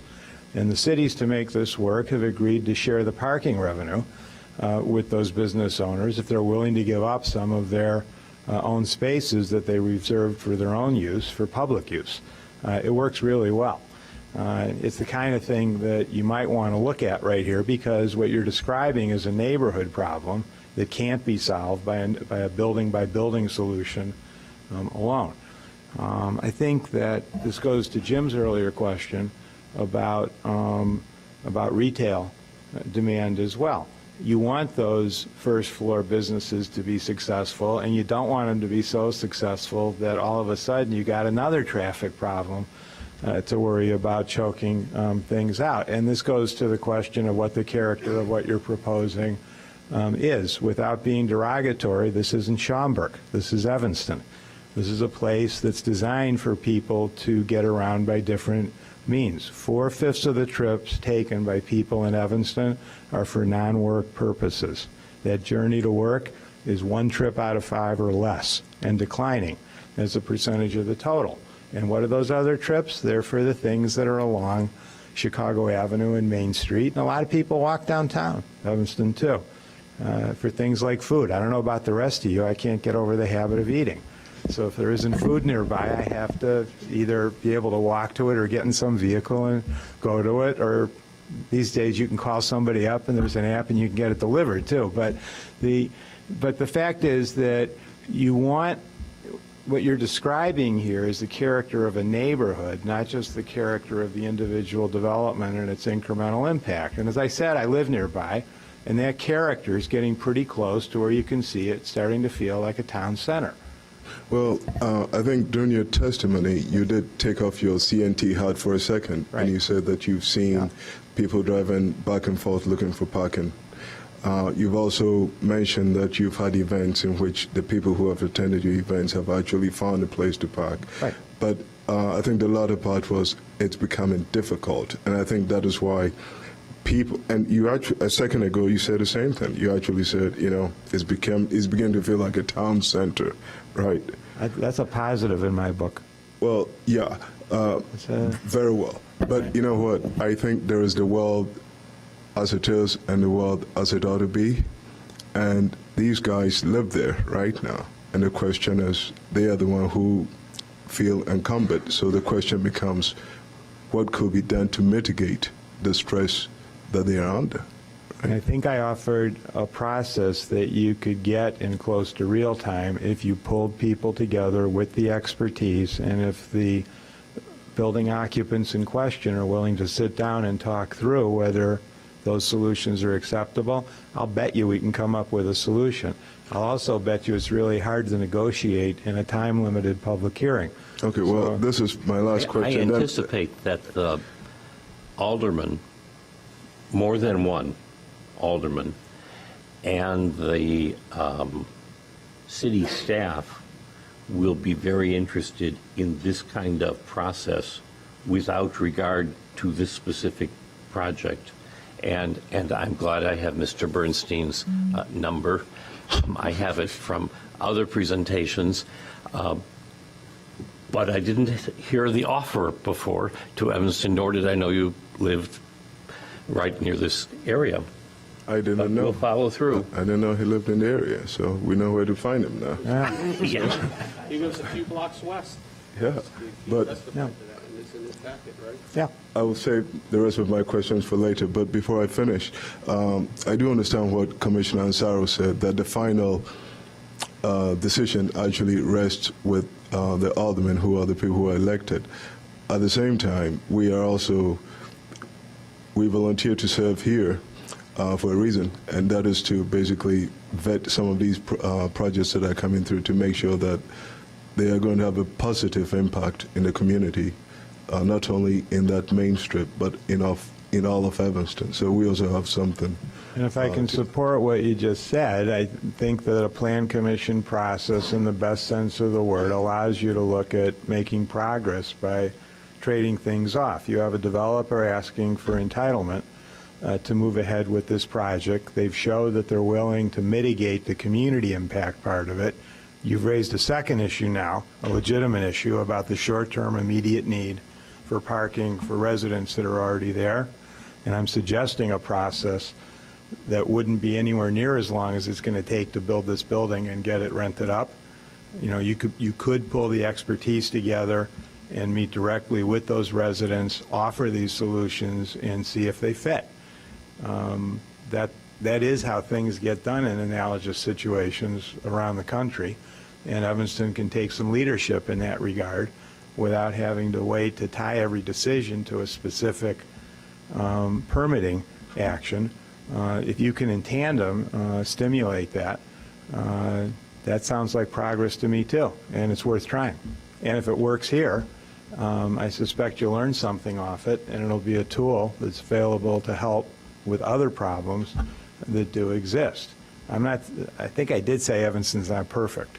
Yeah. And so there are parking problems, there are affordability problems, there are crowdedness concerns in some places and lack of amenities in others. And if you're gonna fix that, the only way you can see where those pop up is to allow these proposals to advance. And then when the short-term issues come up, try and come up with a short-term solution. Otherwise, it won't be any favor to those residents either. Yeah, you know, I guess I'll also like to state this.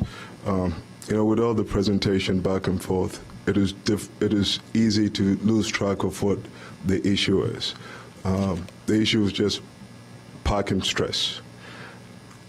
That is the issue for the community. On this side is a developer who wants to build a particular structure there, and is looking for 30 feet variance. So even if we're to say a rough number, that's 3 floors, right? And if we're to take just the lowest number of what a studio may cost in here, we may wind up at a particular figure, coupled with, I think, $3 million that the city is kicking in there. So my interest here is to figure out what is the city actually getting, or what, and I like your idea, how do we get together to make sure that some of the parking stress in that area, with the amount that is going in here, is actually ameliorating some of those parking problems over there. Right. So I think there's a lot of solutions that could possibly work, and it would be great to participate in that kind of workshop and try and move it ahead. Thanks. Are the commissioners finished? It is now 9 p.m., and I would like to get the public recognized, and I see both the commissioners and members of the public doing a little squirming, and suggest we take a break. We'll reconvene in 10 minutes, and members of the public will be recognized next to ask questions. I think we have recovered all the commissioners, and that would let us begin. Someone approached me during the break, and whose people may want to ask questions of, and he asked if he could make a statement of 1 or 2 minutes. So if you'd come up and identify yourself, and you'll have 1 or 2 minutes. Richard Kosmacher. I am with Enterprise Car Share, which used to be called IGO, and IGO was acquired by Enterprise. last May. I'm the business development director. I'm responsible for all the parking spaces for IGO. Been doing it for IGO Now Enterprise for 10 years. We have a big presence in Evanston, and this is the kind of project that we would absolutely want to have car sharing cars. It does meet all of the requirements that we're looking for success. If the developer sets aside 2 parking spaces for car sharing, we will absolutely put 2 car sharing cars in this project. All of our studies, all of our surveying has shown us somewhere between 15 and 20 privately owned vehicles removed from streets for every car sharing car on the street. In terms of parking spaces inside a garage, I would think that an offset of several spaces for each car sharing car in the garage. Commissioners, do you have any questions? So we'll see in a moment if public has questions. Okay. Thank you. You're welcome. We'll start with a lady who raised her hand first, near the post. For questions, yeah. If you could identify yourself, that would be terrific. Nikki Hiltwine, 820 Hinman. Could you speak into the microphone, please? Hello? Nikki hear you. Hiltwine, 820 Hinman, half a block down from 835 Chicago. We share the same alley.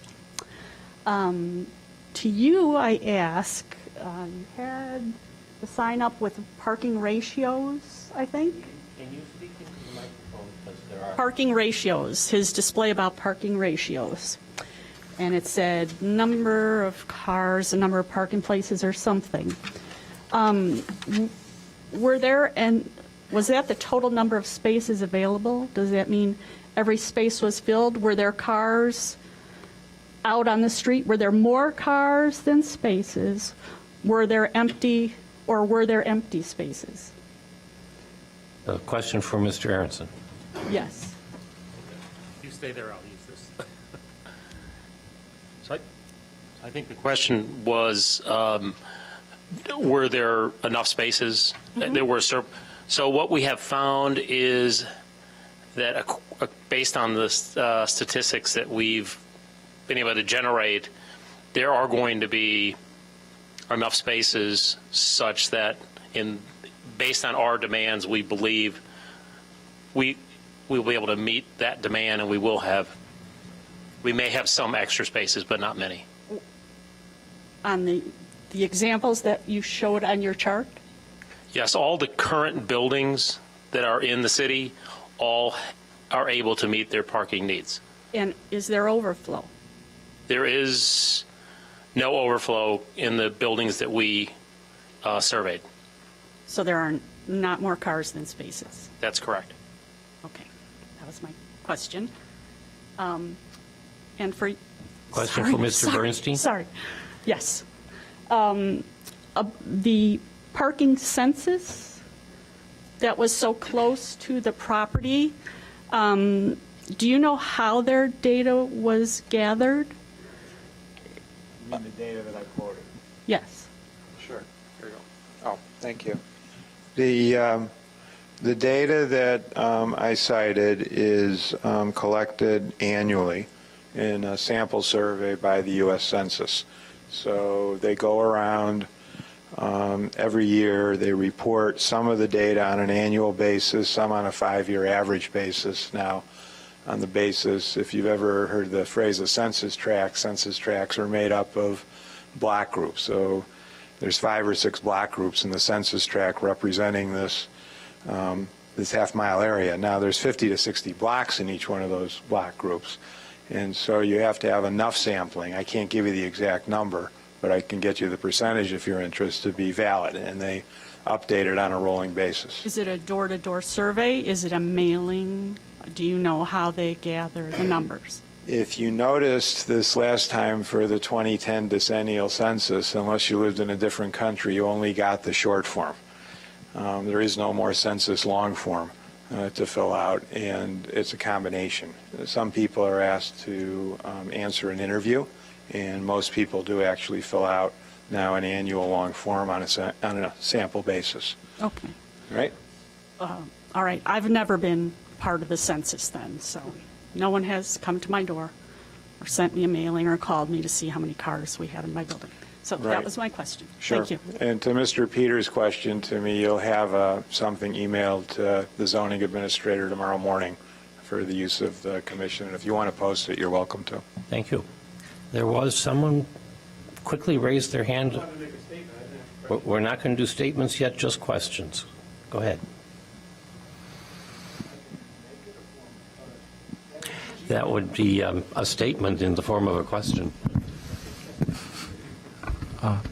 My name is Hee-Kyung Song. I spoke last time. I'm a licensed architect and lead AP. It means advanced professional. Question to the applicant is, you said there's 14 studios, 49 one-bedroom, 42 two-bedrooms, and 7 three-bedrooms. What will be the typical size of those units? Are you asking for square footage? Yeah, square footage, the typical square footage of each bedroom types.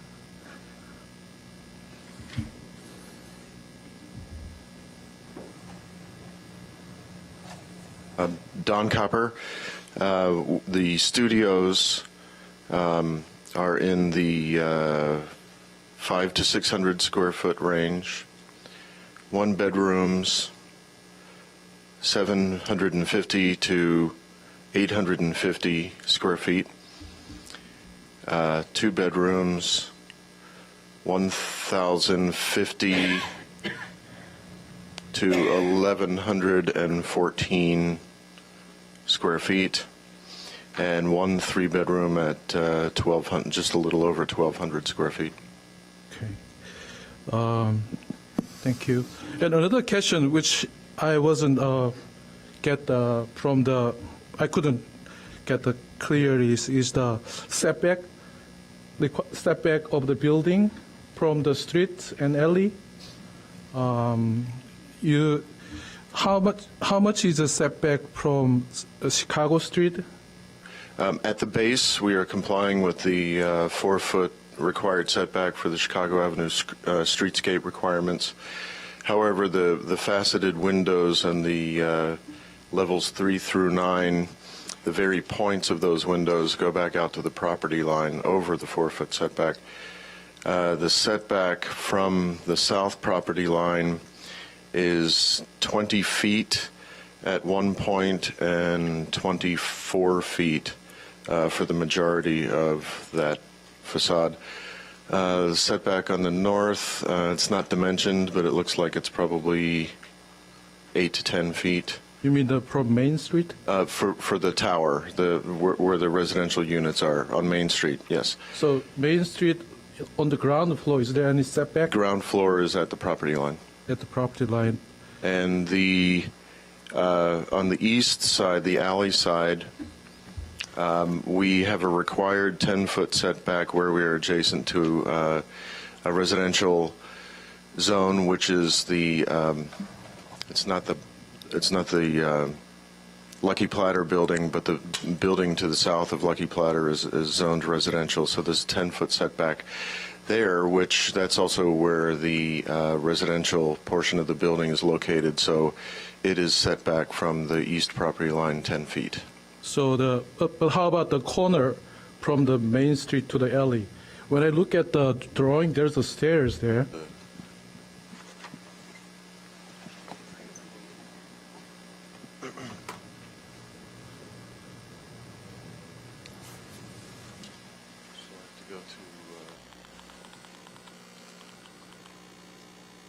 Okay. At the corner, we have an exit stair right here, and then there's, how far is that for the setback? So from the corner to about 40 feet south of the corner, we're at the property line. Okay, so there's no setback for 40 feet, right? That's correct. But south of the 40 feet, there's a 10-foot setback, which is in excess of what's required.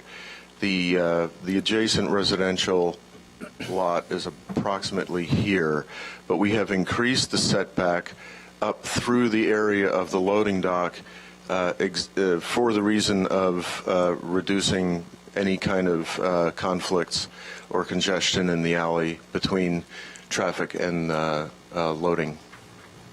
Okay, and the question is that 10-feet setback, is it all the way or just the first floor? It's all the way. All the way? Okay, all right. And, okay, so do you know how wide that alley is?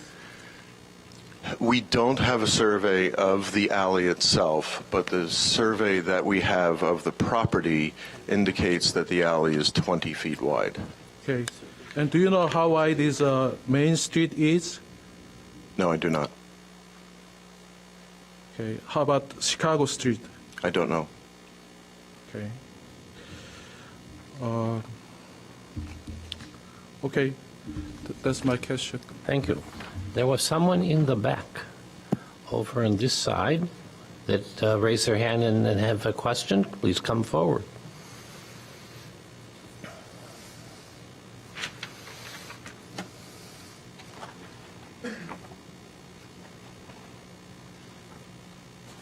Hi, my name is Richard Antaiwo. I live at 515 Main Street. So I'm definitely going to be impacted by this building, hopefully for the better. Richard, do you have a question? Yeah, my question is this. I understand that the development, they're going to get money from the city of, I believe, $3 million, and you are also asking the city for a variance so that you can develop, higher. I guess my question is this. It sounds like all of this different meeting has been that you don't want to spend additional money for parking.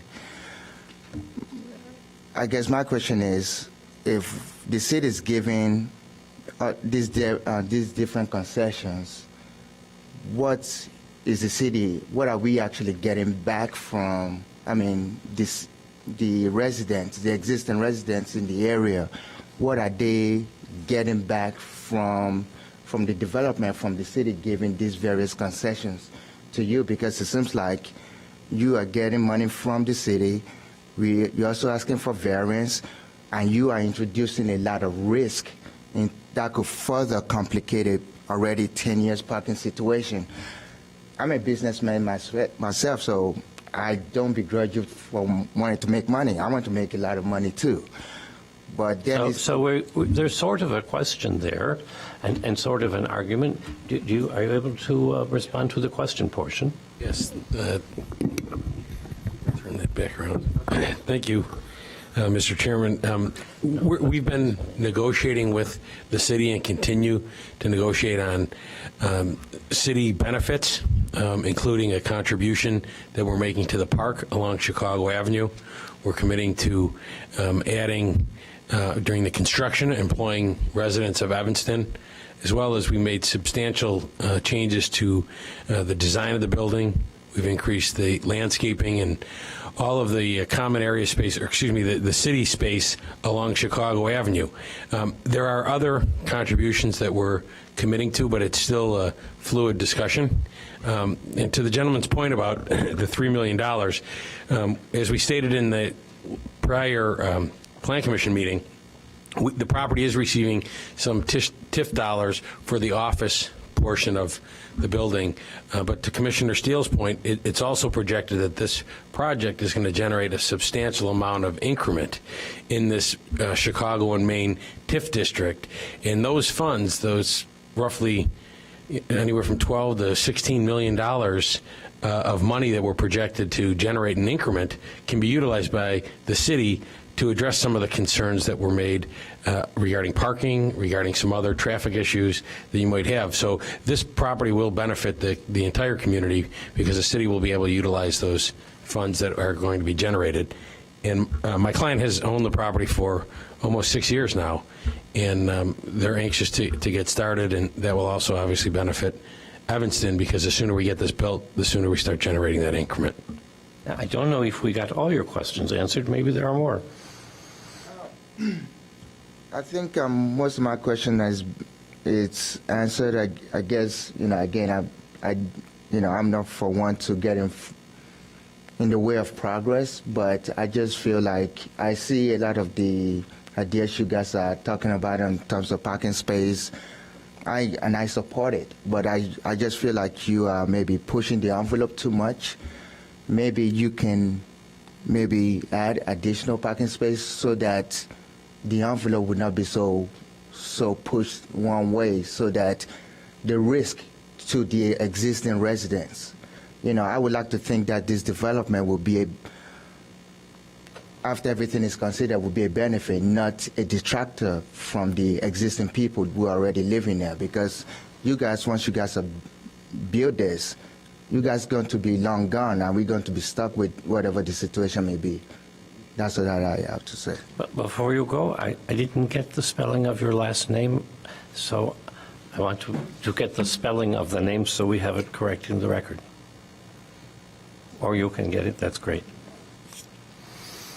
I just wanted to correct a couple things. Patrick said I owned almost 6 years. It's almost 4 years, and this is like the third or fourth plan that I've worked with the city on.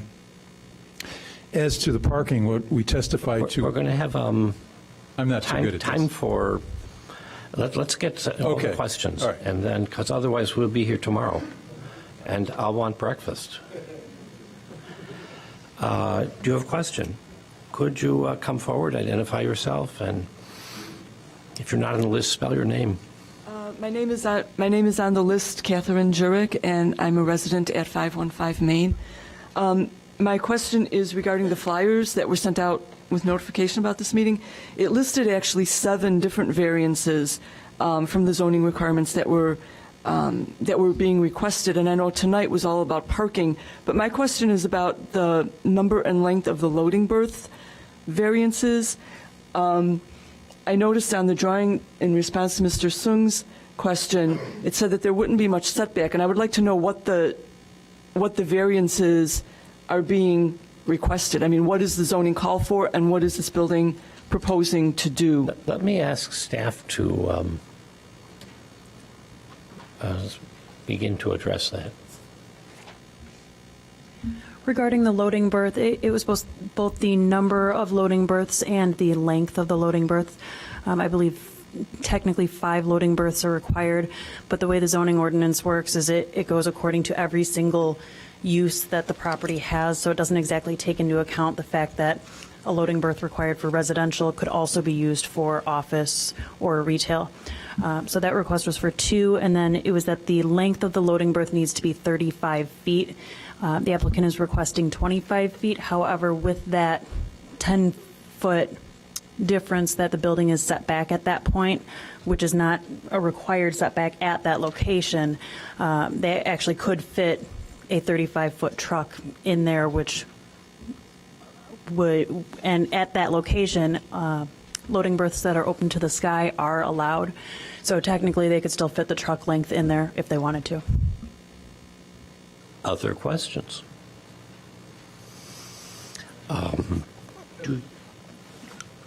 You have a follow-up question? Yeah, about the loading berth. Go ahead. Come forward, because otherwise people can't hear you. I forgot to ask last time. I see 2 loading berths, but usually for that size of building, you have a trash rooms. Do we have a trash room? One of the loading berths is a trash room, or do you have a separate one? The building will have space in addition to the 2 loading berths for dumpster as well as recycle center. One thing that hasn't been stated this week that I think is important to state once again is that this building is committed to design for a LEED Silver certification, which is a sustainable design metric that indicates certain levels of energy optimization, water use, and management of waste. So there will be a recycle center within the service area proximate to the loading docks. Any other questions? Mr. Thompson indicated you might want to make a conclusion statement, but there will be comments from residents, and you may want to wait to incorporate responses to that. So at this point, we will take statements from the public, not limited to questions. Please come forward, identify yourself. My name's William Cannon. I'm with Skirmerhorn and Company, and I manage 515 Main Street condominiums. I have some letters you suggested at the last meeting that could be submitted as evidence. I'd like to do that at this time. Do I give it to staff? Give it to staff. Did you, were they signed in front of you? They were emailed to me. Okay. And then I have some pictures, and I brought enough copies for the entire board of traffic and stuff around the building that I wanted to speak to. You may distribute the pictures, and they'll be marked as, let's mark. 5 and 6. Maybe we'll mark it with the witness's name. 1, 2, and 3.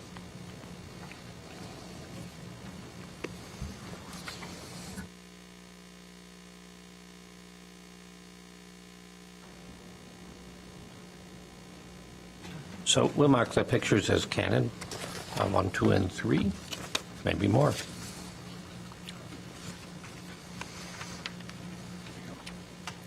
I'm going to ask you to turn to the last picture. This is the alley behind the proposed, the site of the proposed building.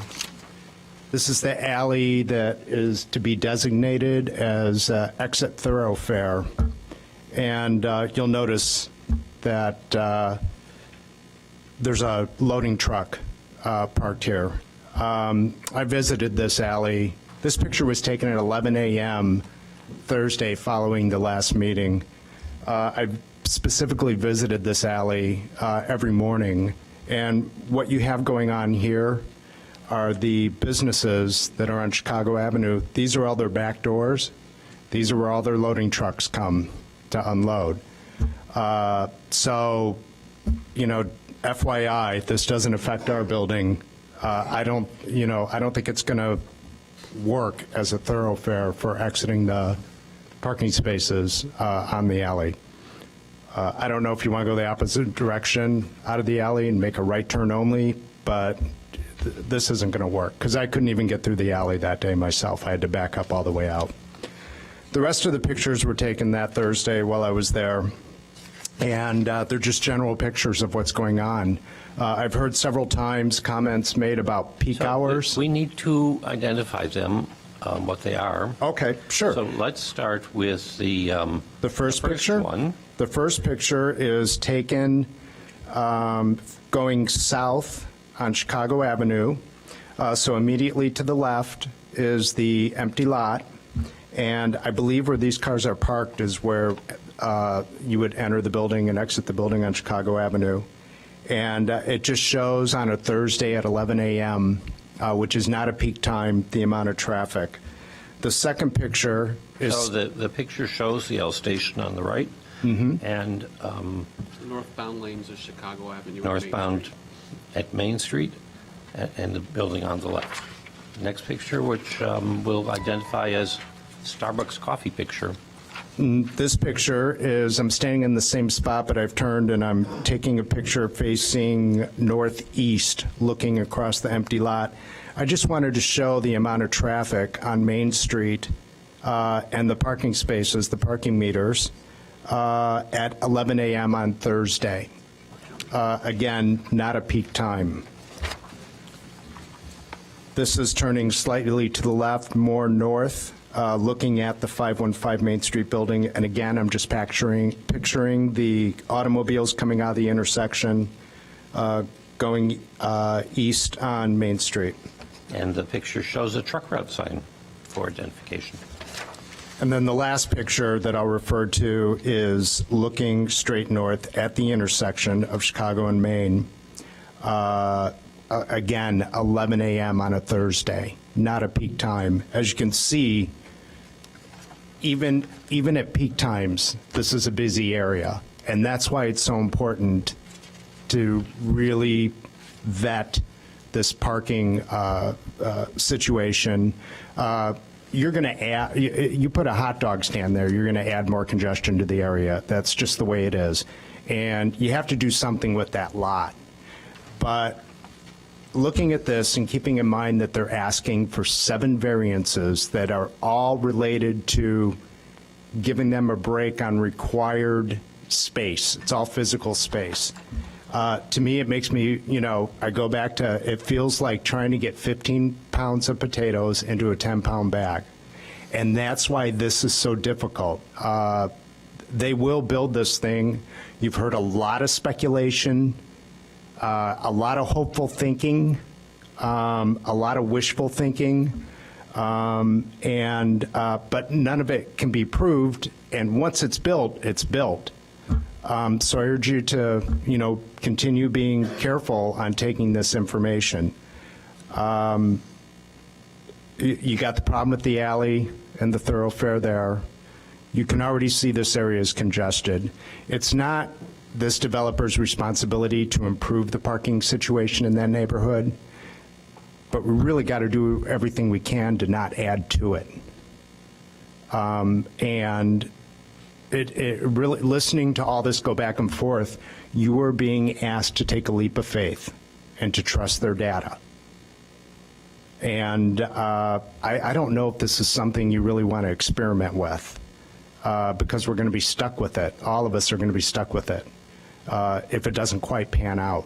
And I'd just like to see a little bit, maybe the problem is the variance where they're requesting more height so they can, build more units. Maybe that's the problem. Maybe they're trying to fit too much onto that lot. And if they weren't requesting that variance and there were fewer units, the parking situation would become less important because you're not trying to accommodate the additional units. I don't begrudge them making a profit and trying to ask for the moon. That's their job. And then as you go through this process with the local government, it gets whittled down to something that's reasonable for the neighborhood. There was a question asked at the last meeting, and a statement was made if this project would have a negative effect on any surrounding properties. The answer given to you was no. I can assure you my 8th and 9th floor units at 515 Main Street are going to take a hit on their property values because they're going to lose their views going south. I just wanted to, point that out to you, that you can't just say no, it's not going to. The reality is it's going to. How important that plays into this, that's up to you guys. That's all I have to say. Thank you. Are there questions for Mr. Cannon? Thank you. One question. There is Mr. Thompson's question too. I'm intrigued by the photo of the alley, sir. Me. We'll start with the commission. Because I brought this up in the last meeting, that I felt that the relying, especially southbound, on the alley for exit is kind of, I don't think I used the word pipe dream, but I think it accurately portrays that, because I know that that alley gets pretty well used. I know some of the retailers on that block that use the alley for delivery, and which is going to force everybody out onto Main. And so I do agree with that. So I do believe that we should be paying attention to this. I think it will be a much bigger issue than we've previously thought, and I thank you for the photo. So that was going to be my comment on you. So thank you. But I do have a question. You're welcome. You work across the street. Mm-hmm. You do view that alley quite often, I assume, then? Yeah, I'm at that intersection 3-4 days a week. You don't use the alley to go south. The reason why you were caught in that alley was because you were taking a picture and you couldn't go through it. I was looking for a parking space. So you went through the alley looking for a parking space. And I happened to see the truck. I'm like, oh, I can't get down that way. I was going to go down to Kedzie, come back around to Chicago, and find a meter. Is that experience, do you know if that is a daily occurrence, an hourly occurrence? I actually made it a point to stop by that alley every morning after that for up until last week. And not only is it a daily occurrence, it's different trucks several times a day throughout the business day. So this isn't one truck once a day. Do you know if it's predominantly, have you seen it in rush hour, or is it just during the day? This was at 11 a.m. on a Thursday. So I think businesses along that Chicago Avenue, a lot of them are food related and entertainment related. I think they tend to take their deliveries anytime other than their lunch rush and their dinner rush. Thank you. Mm-hmm. Did you have a question for this witness? It's working. Hello. There we go. I do. Thank you, Mr. Chairman. Mr. Cannon, again, please state for the record, do you live across the street at 515?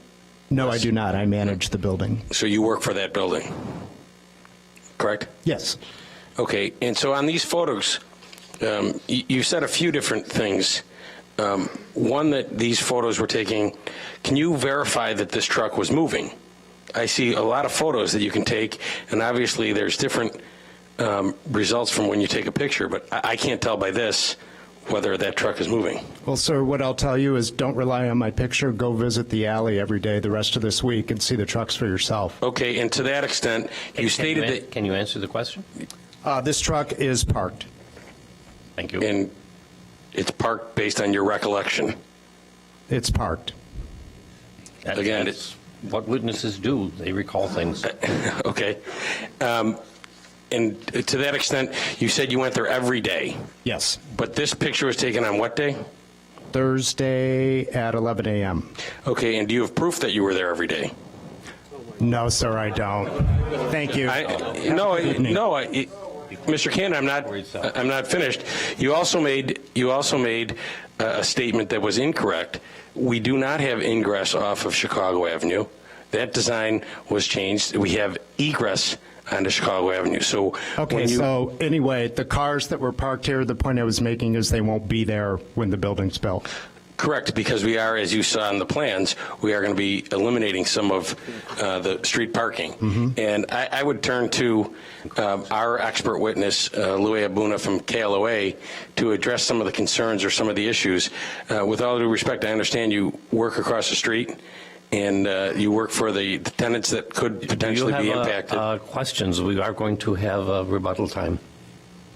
Do you have any questions of the I know witness? you're trying to make the fact that I work the property Thank you. No manager further of the questions. building Thank next you. door.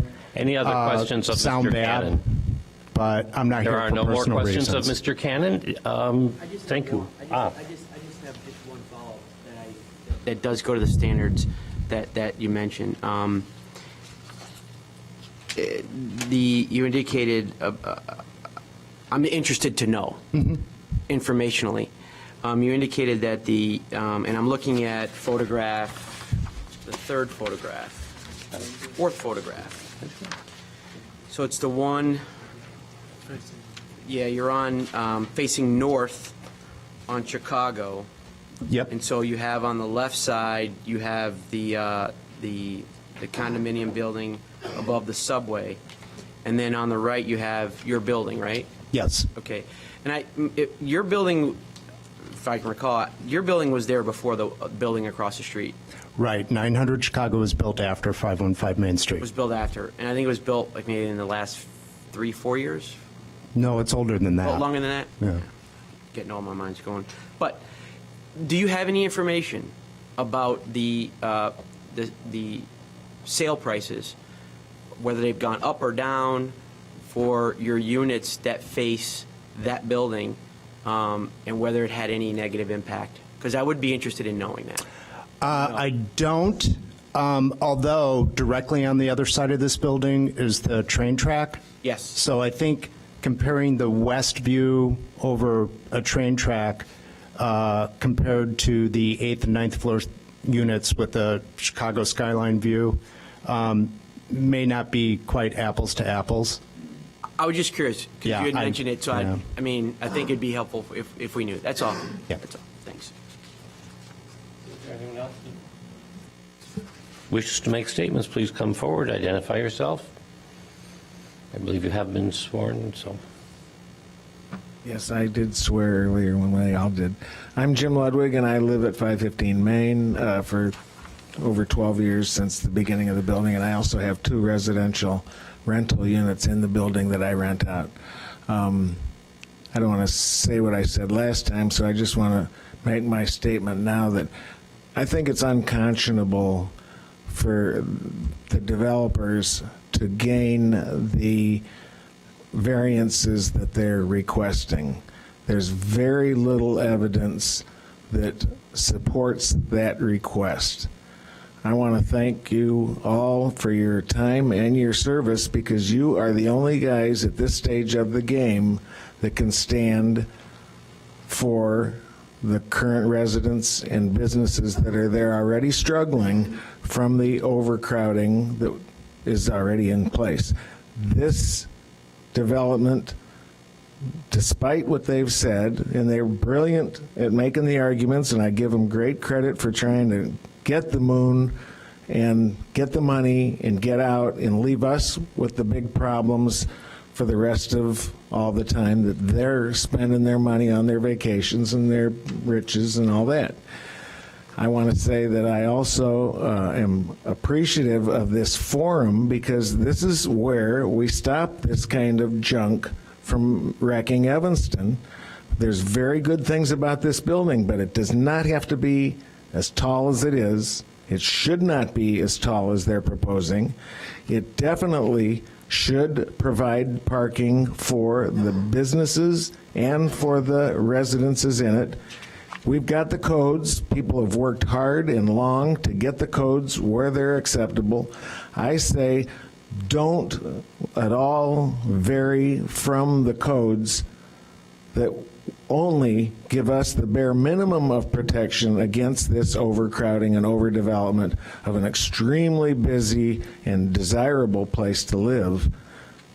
Don't let it happen. If you can stand up to what your real job is, I thank you for what you do. And if anybody has Any questions of this witness? Yeah, Mr. Ludwig, you also indicated that you have 2 additional units in that building. Yes. That you lease. Yes. Okay, the tenants whom you lease to, do you also lease your park? First of all, do you give them a parking lot, parking spot? I have 2 parking spaces, 1 to go with each unit. I also have 2 people with cars in the 1 unit, and then there's a handicapped woman in the other unit. So there's 3 people in 2 2-bedroom apartments. So I think the ratios are pie in the sky. There's going to be a car for every unit, no matter what. Okay. Minimum. Okay, let me see if I understand you. You have 1 unit, right? That comes with 1 parking spot. And in that unit, you have 2 people in there with 2 cars? Yes. Where does the other car go? Those people commute to Abbott Labs for their jobs, and so they have 1 car. That's yeah. what you So the other car, they've tried to rent them from other people in the building. I don't know that they found that. I tried to help them find that, and I never got a positive response that there's no extra places in the building. I sent them across the street to the 900 building, where there is one guy who has several parking spaces that he bought with his units, and those were already leased out. So I'm not sure if they're parking on the street. I think maybe they got a spot in a city lot for a while anyway. But I'm not sure how they accommodate, but they each of them needs their cars. All three of those people need their cars for their employment and for taking care of the kids and the handicapped woman. Thank you all. Any other questions of this witness? I see other people wishing to speak. The gentleman in blue.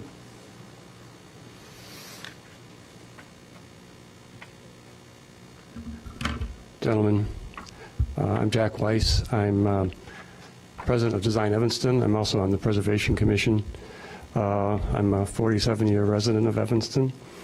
So I have fond memories of this site when it was called the Main, and when Amazing Grace was there hosting internationally renowned musicians. They had no parking there at all then. I'll call that nostalgia, I don't know, but there was no parking in the Main in those years. So this has got to be a better improvement. I want to read a little bit from the letter I sent to all of you last week. Design Evanston hosted a review of this project on January 27th. As a matter of fact, this deep freeze has been following this project because our original review of the project was on the first freeze day. Our review on the 27th was the next freeze day, and tonight is the third one. So the freeze is following you very closely. The meat of the letter was basically this. The site is a perfect TOD site with CTA station literally across the street, Metro station less than a block away, PACE, CTA, Northwestern buses stop at the intersection, and it's the major intersection of both east-west and north-south bike lanes. Perfect TOD. Stop and think about this for a minute. There are two communities in the entire Chicago region that have this kind of opportunity. Our town has Main Street, and we have Davis Street, where the CTA and Metro coincide side by side. The only other city in the whole metropolitan area that has that advantage is Oak Park, that has CTA and Metro coinciding side by side at only two intersections in the entire city. This is a unique opportunity, and I think it deserves to be well thought out and well considered in terms of what TOD offers. I think responding to your concerns about parking that were expressed at your last meeting, we can only urge you to think again about the positive aspects of TOD. Residents of the Chicago Main Building will choose, and the architects have anticipated it, to use public transportation or bicycles, thus reducing or even eliminating the need for cars or parking. Thank you.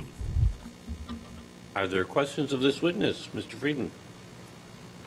Thank you for your testimony. I agree there's a unique opportunity, but we do have other buildings in the area, and as testified, their parking is full, and they have like at least a 1-to-1 ratio.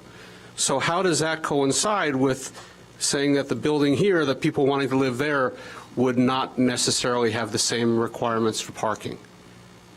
I understand that there's a unique opportunity because of the Main Street having both Metro and L.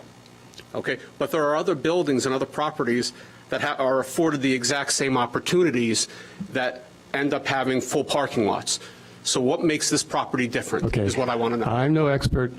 But you did the recommendation. You did come here, and you are absolutely, and you are the president of Design Evanston, yes, and you're testifying. Yes, I am. And you're testifying that this building offers a unique opportunity, and I want to know what's unique about this one versus the other buildings on the other corners. I live 3 blocks from here also. I live 3 blocks east of here on Forest. So I'm very familiar with my neighborhood. I've lived in South Evanston the whole time I've lived in Evanston. It's about demographics, and I can't speak as an expert on the issue, but I can tell you this. It'll be young people moving into this building, young people who are renting. The people you're talking about are older people, like me, like a bunch of the gray hairs in this room, who have lived in Evanston a long time, who drive cars. Younger people are getting rid of their cars left and right. They don't want cars anymore. They use bicycles. They use their feet. They use public transportation. The demographic will change this property for that reason, because you have young people there. Thank you. Thank you. We're just taking comments from the public. Ma'am, this is your chance to. I now just have two comments. Again, Catherine Jurek, and I live at 515 Main Street. First, I wanted to point out that the concept that a parking space could be shared between a resident and retail use is very unrealistic in a building that is so close to public transportation. There are numerous people in my building at 515 Main who do have a car, park it in the parking spot, and leave it there Monday through Friday throughout business hours and take advantage of the CTA and Metro to get back and forth to downtown. So instead of thinking that the residents are going to leave those parking spaces during business hours, exactly the opposite is the common thing that's going on in my building.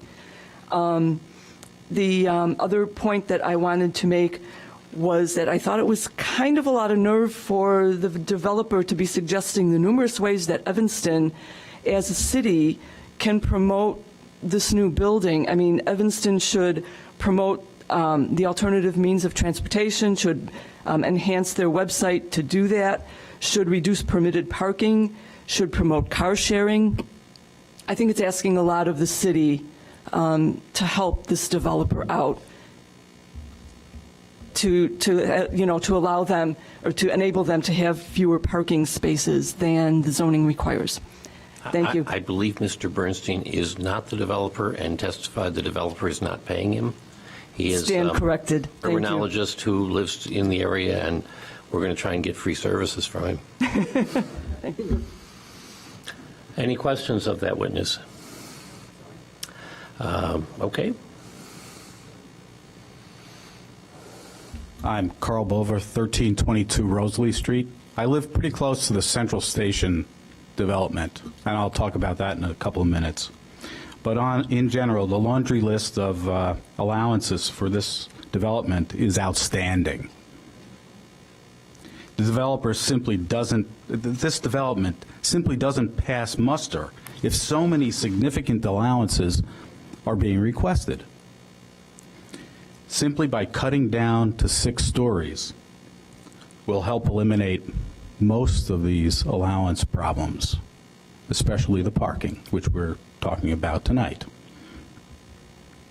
The corner location itself, as we've heard, is overloaded with cars, and it's overloaded with buildings that have struggled to survive. And it raises the question, can a building like this survive and thrive? The 1980 U.S. Census, I believe, was the first one that actually did a detailed account of the number of cars that people owned. And that data for Evanston indicated that 16% of the population did not own vehicles. By year 2000, that figure was 14%. It's dropped. The number of people who are selling their cars is not appreciably dropping. And if it is, it's going from 2 to 1. There are very few people in Evanston who have 0 cars. And for this development, with the number of 2 or 3 bedroom units that are being proposed, you bet there's more than 1 car.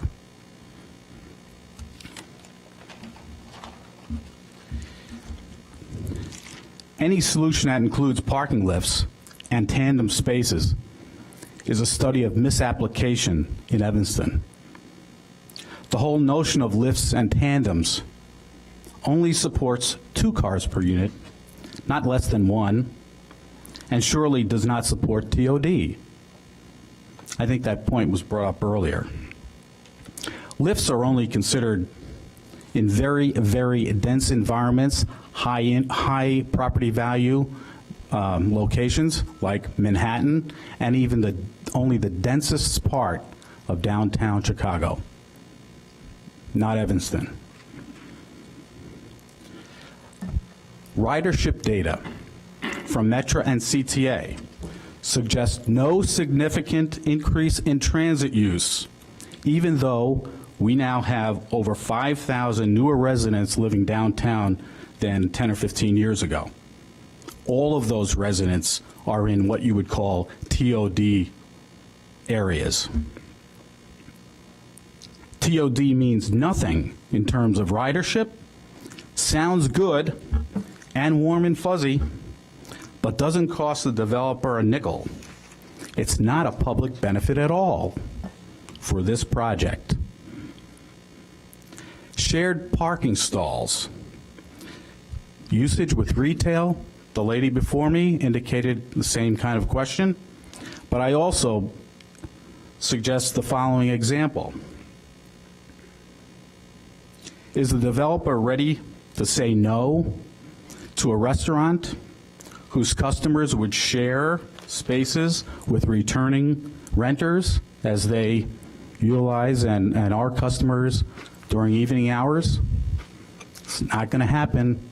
I don't think they would say no to a restaurant in this particular area.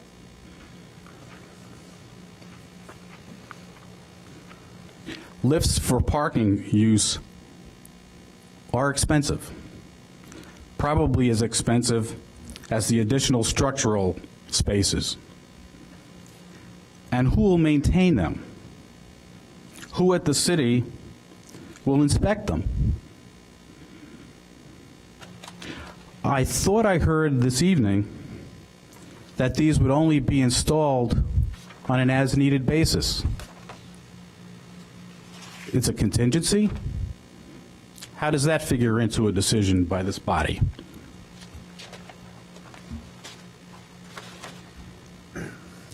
Really, in our area and in most of Chicago, the minimum real acceptable parking stall ratio is about 1.25 to 1. Evanston has 45,000 cars and 30,000 households. I know this because I looked at the data in developing the results for the Climate Action Plan. That's an average of 1.5 cars per unit. By allowing 1.25 cars per unit already is a discount. That includes the wishful thinking that more folks will own one car or no cars, or they may take more transit. None of those things are happening. They simply don't. Now back to the Central Station. Staff failed to read up. She was not present when the deliberations were going in the approval process, and I can understand that. However, a very, very important factor was not stated to this body this evening, and that is that that development was approved with the proviso of, I believe, 30 additional parking stalls being rented from the city-owned lot a block and a half away from that development. So with the addition of those stalls, you have a very large increase in the number of stalls per unit for that development. There's no evidence that any of these developments have prospered with the lower rates. Central Station is not rented, and its retail is surely lacking as well. And the new development is not maybe under construction and not being rented now. So neither of those or any evidence to support less than one car per unit. Quite frankly, the ratio change that I see before you is really embarrassing.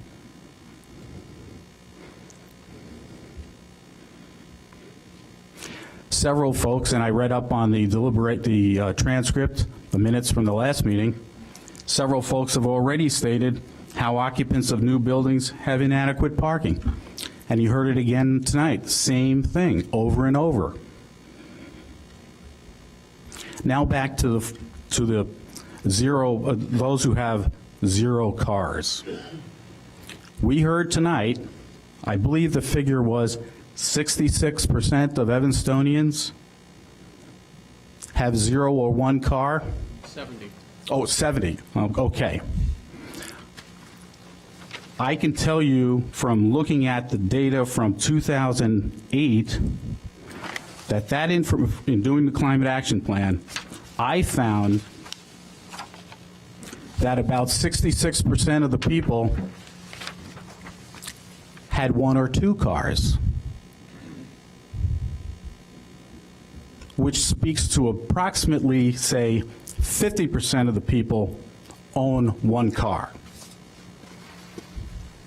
So if you're planning a development that errs on the side of being low on the parking, and you're building a development that has multiple bedroom units, you are in for a drastic problem.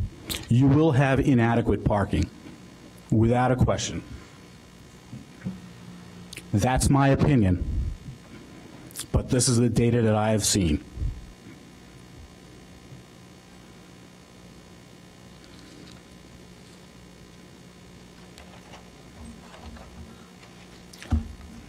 I also looked at municipalities having somewhat lower requirements for parking in terms of the ratios, and some of them do it on the basis of units, some of them do it on the basis of bedrooms and other factors, and then factors are on top of that and whatever.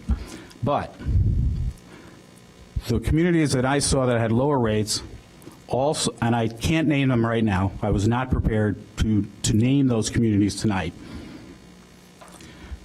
They all have spillover capacity on their streets or in other lots. Evanston has no such spillover capacity. Again, you're asking for trouble.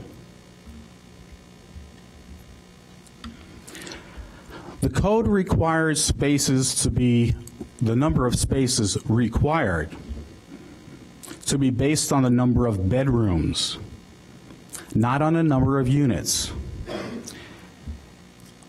During the break, I conversed with one of the commissioners, and a document was shown to me from staff that indicated the number of stalls being provided per bedroom. And when you look at that figure and you compare it carefully to the 3 other buildings that are in that comparison, you will find that this particular development is dreadfully inadequate compared to those other 3. And it's even more so when you consider the 30 stalls at Central Station that are in that surface lot, a block and a half away.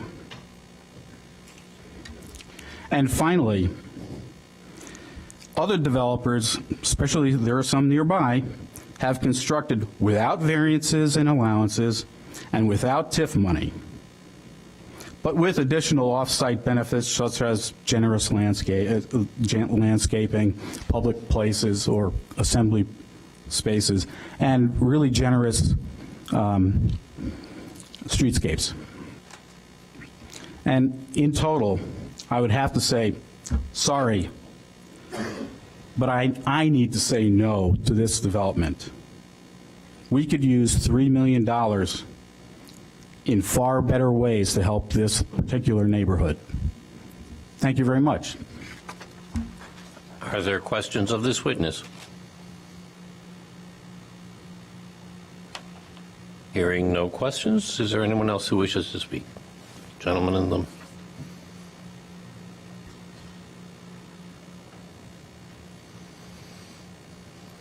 I'm Gus Friedlander. I spoke a couple of weeks ago. I live at 852 Hinman, which is in the Fountain Court building, immediately to the south of the Evanshire building. That's what you call the Lucky Platter building. It's a courtyard apartment. My unit is on the north side of the building. My kitchen and dining room are located about 60 feet from the proposed loading bay of this new building. I have lived there for 19 years, and I'm almost a lifelong Evanston resident, and so I can speak in detail about the present traffic situation back there. I see this every day, and I have seen this over the course of a long period of time, including the construction of 3 major buildings at the south end of Chicago Avenue, all of which have parking that comes in off the alley, as well as the presidential apartments at the south end. and the construction of 515 Main Street and the construction of 900 Chicago Avenue. So I've seen a lot of this. I want to address some things that Commissioner Friedman was talking about. Every day there are deliveries because of the nature of the Avonshire, both the residents and the retail businesses that are there. Every day there are deliveries of all kinds. Also, because that's a multi-unit rental apartment building with small units, some of which are available by the month. There are constantly people moving in and out there. They usually use vans or small moving trucks, U-Hauls, that kind of thing. Sometimes they use moving vans. Those invariably have to park either in the alley or in the service drive behind the Avonshire. There are about 7 or 8 dedicated parking spaces which belong to the retailers for the most part. There is never a time in the day when there is not some kind of activity going on. I have seen every day my life, I've lived there for 19 years, as Mr. Cannon from Skirmerhorn pointed out with his informal survey, just trying to find a parking space for himself, I can emphatically underscore what he said. Both the moving trucks and vans basically have to park in the alley because there is nowhere else. Those parking spaces are taken up by the people who lease them, who are mainly the retailers. The Lucky Platter and the 3 other food serving establishments in the Avonshire building all take their deliveries from the rear. The Lucky Platter is certainly the biggest offender in this regard, but they get produce and specialty products of all kinds. There's also a convenience store who sells foodstuffs. He takes all his deliveries that way. As far as I know, there's only one retailer who sells clothing. She brings her own stuff and parks it in her own spot, but everybody else takes deliveries. Additionally, behind my building, there's not any legal parking, but there is frequent, almost constant illegal parking. I can testify to this. I have seen it year after year. People who cannot find a legal spot anywhere park as near to the building as they can get, and they sometimes, in fact, block the entrances. I have been blocked out of my own back door on countless occasions, usually by moving vans. There's a serious traffic problem back there at the best of times. This is not stuff that has to do with any proposed development, but I can tell you for sure that even if the numbers are cooked in such a way that the parking needs, because parking and traffic are separate but not unrelated issues, even if those needs are adequately met, and I think there's very significant reason to be skeptical about that, this is going to massively increase the amount of traffic in an area that, as several people who live in the immediate vicinity have pointed out. This is going to really significantly impact that specific vicinity. I'm talking about the entrance to the alley off of Main Street, next to the Lucky Platter. The traffic that goes into the apartment buildings at the south end of Chicago Avenue tends to come off of Kedzie, as it does for the Amley, but those buildings have significantly increased the traffic up and down the alley. I've seen this because I've lived there for a long time.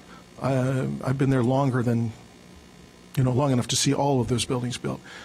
The building at 515 Main Street has, as Mr. Cannon testified 2 weeks ago, has significantly negatively impacted traffic at the intersection of the alleys. Now, that's on the north side of the alley. People going in and out. There is a waiting list, as he testified, for parking spaces there. I think there's every reason to believe that there would be at least 1.5 cars per resident, as I think Mr. Bernstein testified, for units of this type proposed. These are not small apartments that are going to be occupied for the most part by working people who don't own cars and take the metro to work. It may be that people don't use their cars every day, but as one of the previous speakers pointed out, they're going to have them. They're going to need to stash them somewhere. I think there's every reason to think that this would result optimistically in a net increase of probably 200 cars in the neighborhood. And I can tell you, I've lived there for a long time. People in buildings like mine, which have no parking, routinely have to park 2 and 3 blocks away unless you come at exactly the right time. The addition of a building that puts significant stress on an already bad parking and traffic situation will no doubt have a negative impact upon the property values of buildings like mine. And that's leaving aside the issue of the perpetual shade that my building will be cast into. Zoning requirements exist for a reason, and I would urge you not to give these guys anything that they are asking for in terms of the number of units and certainly in terms of the height of the building. The zoning presently calls for 67 feet. They're asking for 30 feet. That is 3 more stories, as somebody pointed out, for this building. That is asking for far too much. You know, traffic problems aside, and the impact of the traffic in that alley, which was not built to support that, will be very significant. There's already a lot of traffic. I can tell you that. I have seen it in as much detail as anybody in this room, and over a long period too. Thank you.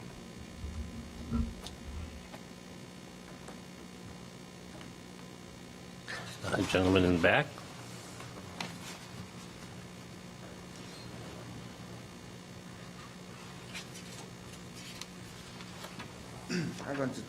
I'm going to try to be quick, as I have already spoken already.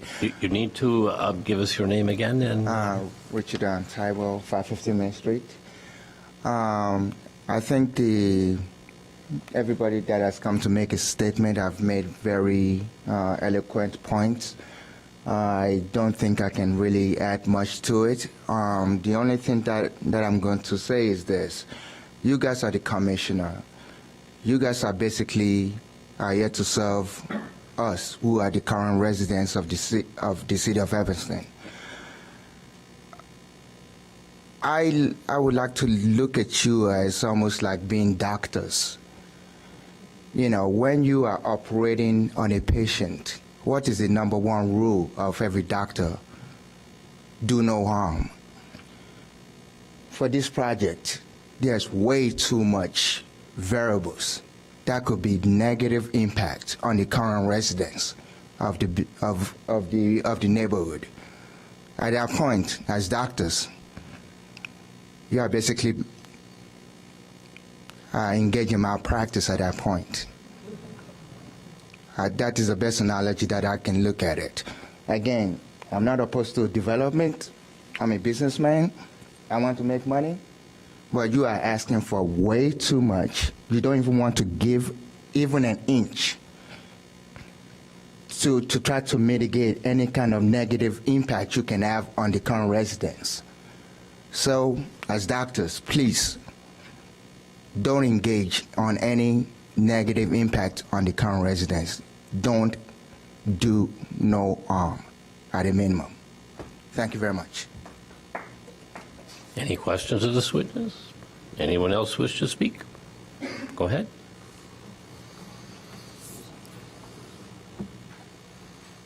Can I have a slide shown? There's a time limit, so it will be just a short time. if you have about 3 minutes, that would be great. Although we are over the time limits generally, so.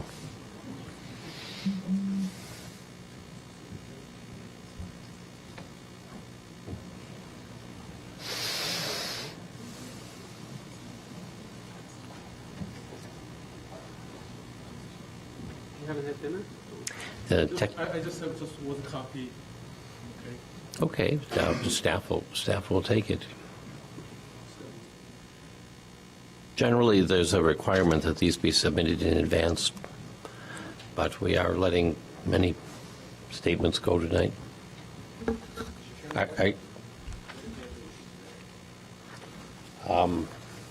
Please come look. Okay. Can you give that to Mr. Thompson?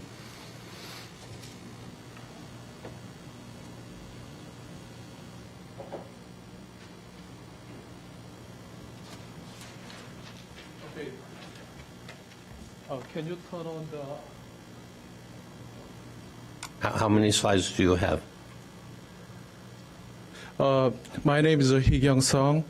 I attended the last meeting, and one of the commissioner asked for site plan showing the whole neighborhood down to Ketchy Street. And I don't know if applicant provide that or not. So I did my own research study. We need to sort of find out the basis. What map is this? This is, I used Google Map, and I actually measured the site by myself and the street.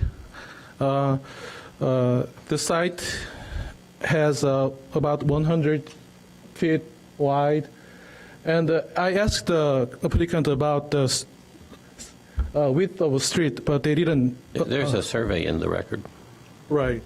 But the thing is that they want to use Ketchy Street, one of their exit, but when you scroll down, it is about 460 feet away from the south end of their property. So also there are so many units and residential buildings down there in Ketchy Street. So it's a little bit doubtful if that Ketchy Street can be used as their exit. So as other commissioners doubted, that Main Street alley from Main Street will be used as their exit and entry point, major entry point for their units, for the site. And also I did one of the commissioners also asked about the TOD. A lot of people are talking about the TOD. TOD is a transit-oriented development. And when you, can you close that? And go to the CMAP. And go to page 2. Okay. This is yes, he gets to voir dire the witness, so you can ask, and if you hadn't, I would ask. Yeah, this is the document from CMAP, which is Comprehensive Regional Planning Agency of Illinois. I think this is a government agency. And this is their document about transit-oriented development. This is only a portion of the document. Right, only a portion, but it's the 7 pages on their website. Today, That CMAP report is today's CMAP report?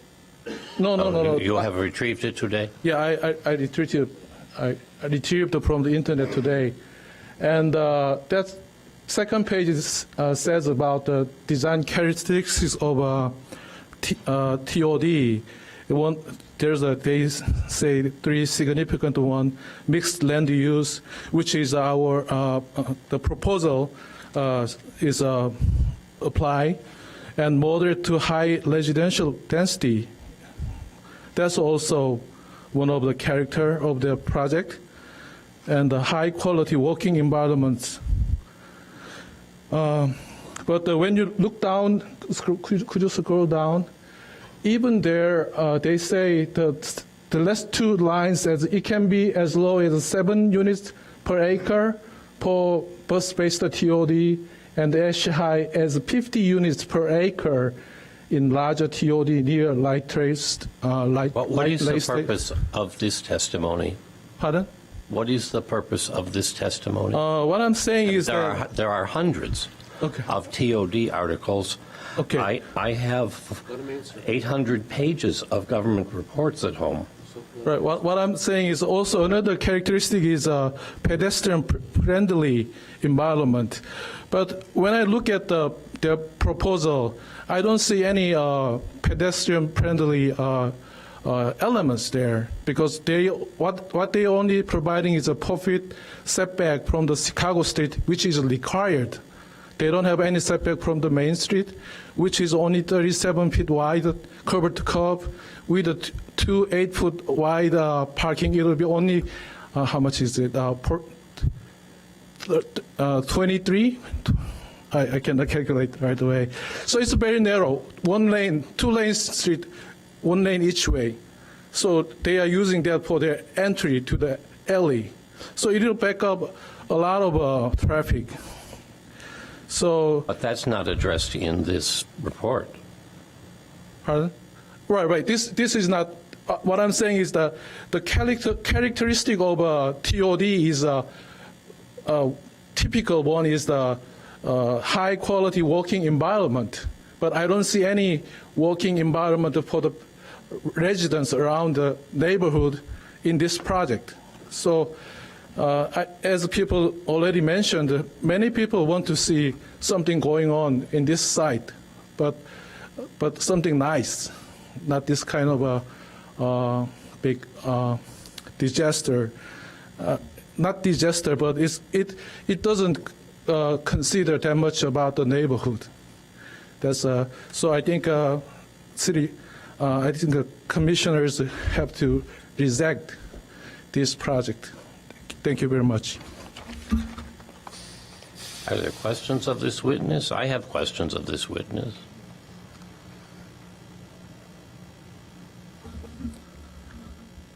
Is it correct that the TOD concept came from Calthrop and Dewaney and Zaplatnik? These are architects. Is that correct that they are the original writers about TOD? I don't have that kind of knowledge. Who are is you actually familiar with them? No, not really. But are you familiar with the TOD literature on zero setbacks? TOD, I think. The question was, are you familiar with the TOD literature on zero setback developments? Zero setback, not really. I have no further questions.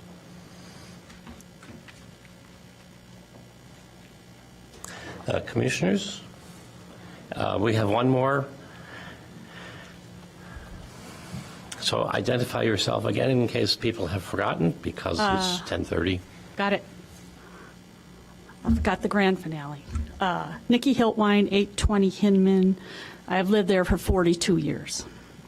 I am not totally prepared tonight, and I have to go on record that I believe that notice requirements should apply to continued meetings, not just initial meetings. Had I not been channel surfing, caught the replay, I wouldn't have known that the meeting was continued until tonight. So I'm not totally prepared, did the best I could, and this is a couple points I'd like to make. Car ownership and parking, I know you referred to in the last meeting.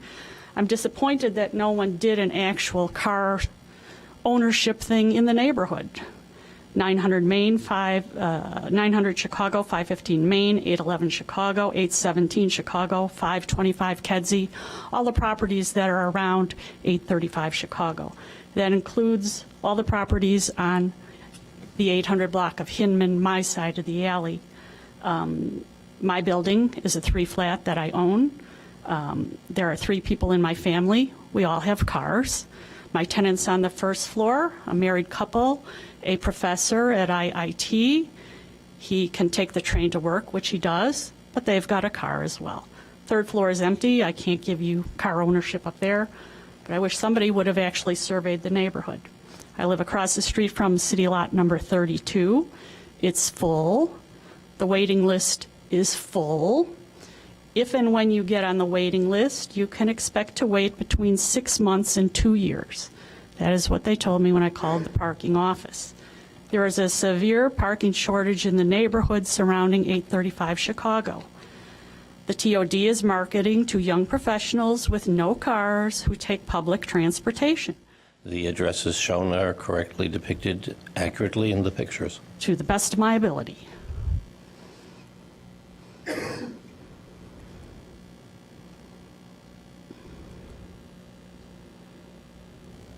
There's my 3-flat. That is a 6-flat. I'm sorry. That is 2 rows of townhouses with an aisle up the middle with parking. That's the 6-flat. There's a single-family home. This is Fountain Court. And the Evanshire Hotel and 515 Main. We can look at the backs of the same property in the same order. At the very corner up there is 835, and we'll go down the block. So you can see there are buildings here with parking. These are the properties sharing the alley. These all have cars in the alley. I'm sorry, that was the back of Campagnola back there. Swing around. This is the presidential at 800 Hinman. This is the 2 rows of townhouses. That's my 4-car garage. The 6-flat. This is behind the single-family house. He rents out all those garages. This is Fountain Court with no parking.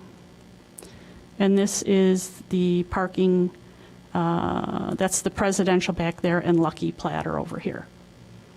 This is what is across the alley from... This is not the presidential, is it?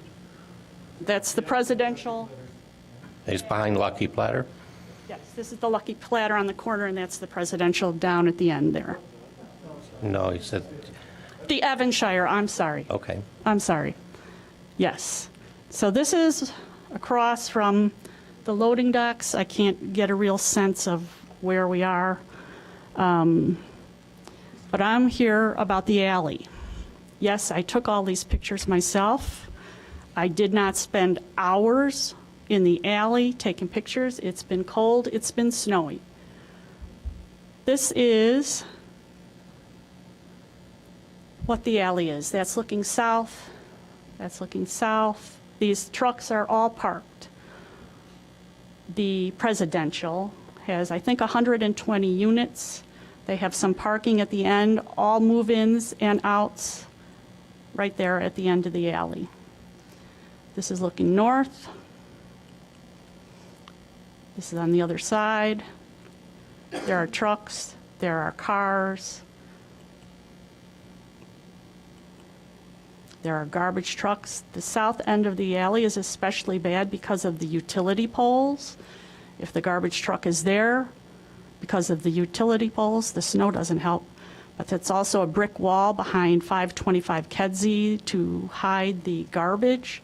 So there is no wiggle room at that end of the alley. You can't pass a garbage truck when you're down there.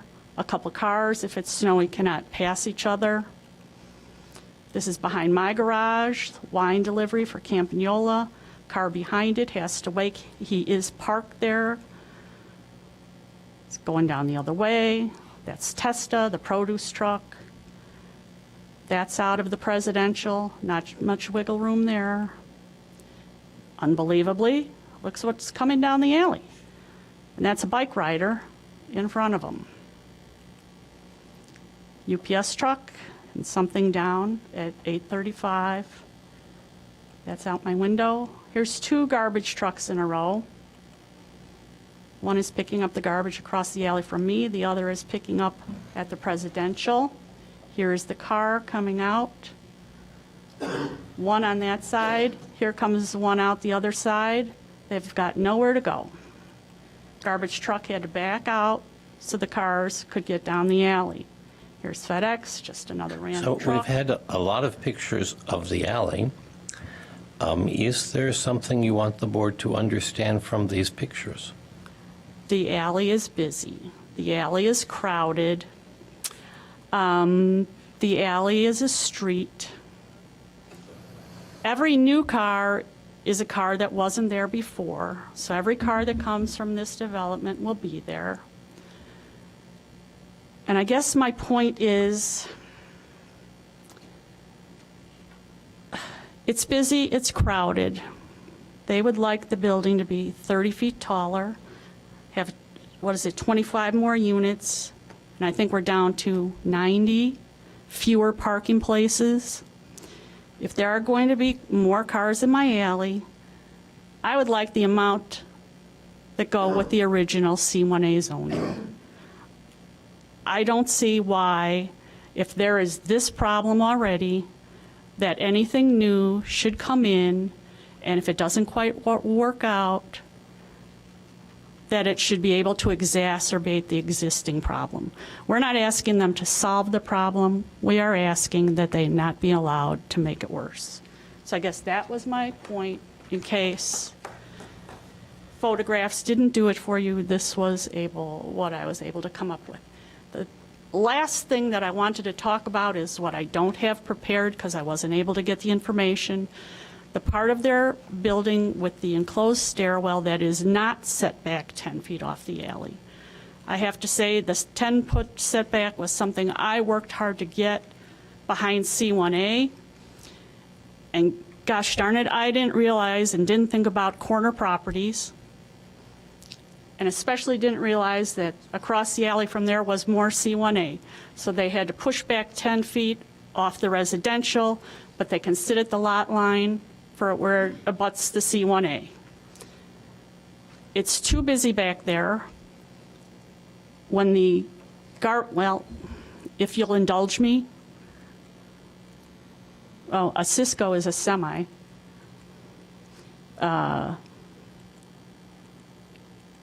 Okay, you don't care about any of those. All right. What you don't see on any of the plats or anything else are the garbage dumpster along the Lucky Platter wall. There are 5 dumpsters, 4 by 6 each, 1 cart picked up 6 days a week, and a tallow receptacle. So that is 5 times 6 is 30, 35 feet worth of dumpsters directly across the alley from, is it the entrance? Is it the exit? I don't know, but it's in the area that's not set back 10 feet. So when the garbage truck is at that end of the alley, you can't get by it either. So I'd like, personally, but I don't see it happening, I'd like that part of the building set back 10 feet as well. So that was my tour of the neighborhood, and that's, just wanted you to see what actually goes on there. Thank you. Thank you. Thank you. Very nice pictures. Anyone else wish to make a statement? Let me ask, at this point, the developer and petitioner can present witnesses in rebuttal, make statements. Go forward, please. Thank you. And again, thank you for the opportunity to come and present our project. This is the second time we've been before you. We've gotten good feedback. And I appreciate the comments from not only from the commission, but also from the neighbors. We all know, and you guys see it every meeting, that development and change are very emotional for people in certain communities. And if it's affecting you, whether it be a statistical impact or an impression, it still is real to you. And so we understand the concerns that some of the people have here. I think we also have to look at, and as the Plan Commission members have to look at, the facts. And we've provided some facts, we've provided some data that haven't been challenged. I know there's been a lot of comments which are more conjecture and opinion, talking about traffic at Main and Chicago. We do have a traffic study, which you guys have and presumably have read. It shows that there's 20 to 30 cars in peak hours. We also have expert witnesses testifying about TODs and how TODs work and function, as well as a developer who's experienced not only nationally but also here in Evanston with shared parking. And this plan is consistent with other plan developments that this Plan Commission and the City of Evanston has approved. We would ask you to consider all of the facts. I understand, again, we've heard a lot of comments from people and a lot of questions, but I think you have to look at the facts. And we notified a number of people, everyone within 1,000 feet. We had public hearings back a few months ago. This is our second Plan Commission. We had a Spark meeting. We've really tried to work and listen to the community, and I think we've done a good job. We've worked with the design. We've worked with the city and their planners, with their traffic engineers about the site plan and how that works. I think we've gotten more creative in terms of setting cutting-edge use of TODs and how they operate.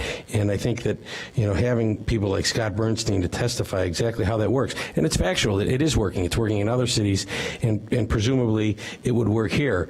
To have Louis Abuna from KLOA provide his study on traffic.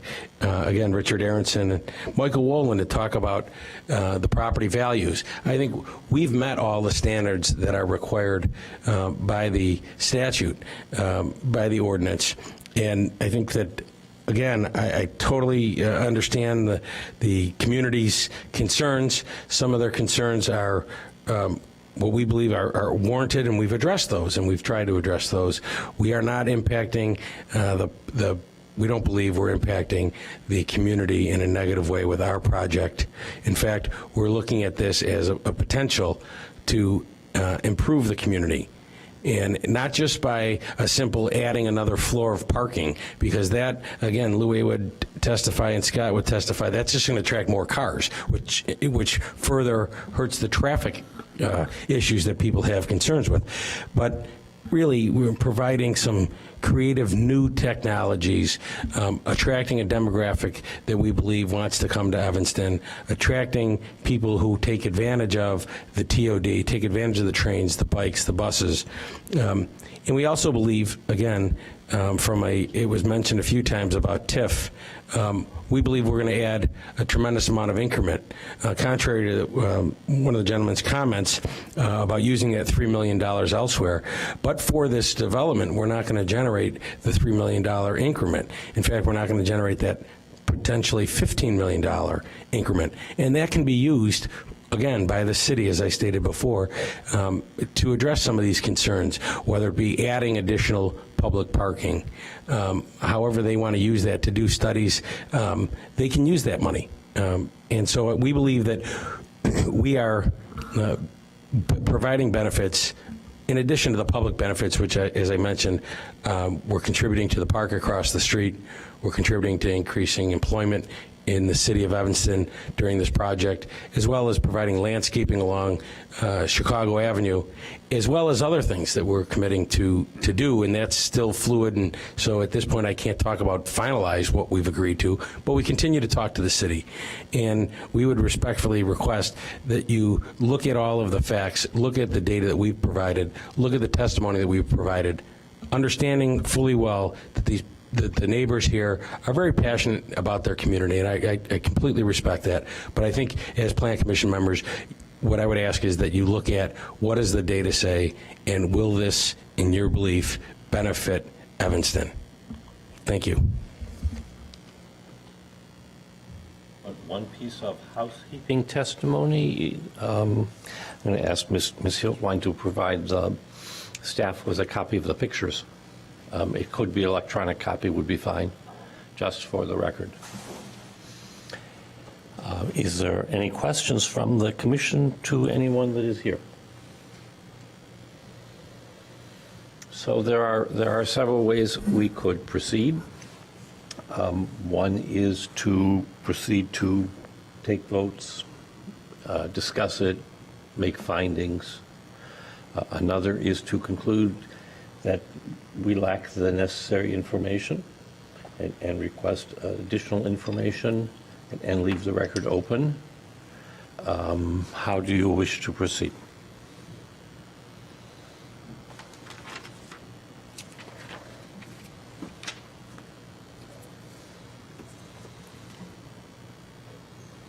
I would make a motion that we either, I'd make a motion that we make either a comment and vote. I honestly don't think that there's any additional information that hasn't been brought to us that we haven't considered. We've been presented with a lot of information from the community and from the applicant. I don't see that there's an informational void, in my opinion. My motion would be to either take a vote or, make a short comment and bring some resolution. Other commissioners? I can support that. I don't think there's information out there that more out out there.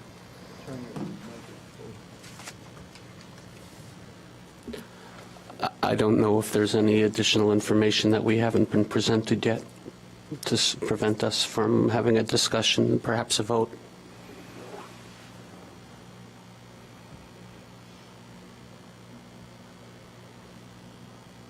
See many thoughtful people. Well, I'll make a formal motion, and my formal motion is, considering this is how we approach, every application, my formal motion is that the commissioners be given an opportunity, albeit a short one, to either, express what their position is within 1 or 2 minutes, and then concluding that the chair would call a vote We can do on that. whether to recommend approval or not. You ready to proceed in that fashion? The floor is open for commissioners to make statements, ask questions, make arguments.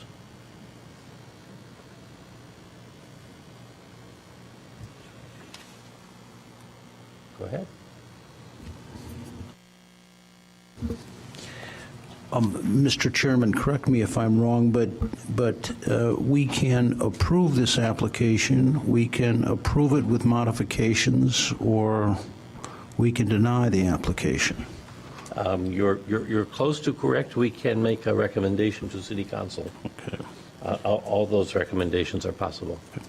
And because we are the recommending body, the City Council wants to know what we think about this project. And irrespective of what the Plan Commission decides as to whether or not the standards for approval are met or not met, we should make it very clear. I think I get the sense of the commission here. We should make it clear that we have serious concerns about parking. I'm an associate member of the Plan Commission, which means I don't have a vote. And frankly, I'm sort of glad I don't in this case, because it's a very tough issue. But we should make it clear to the City Council, and they have the tools, I think, to deal with this issue, tools that we do not have as a Plan Commission.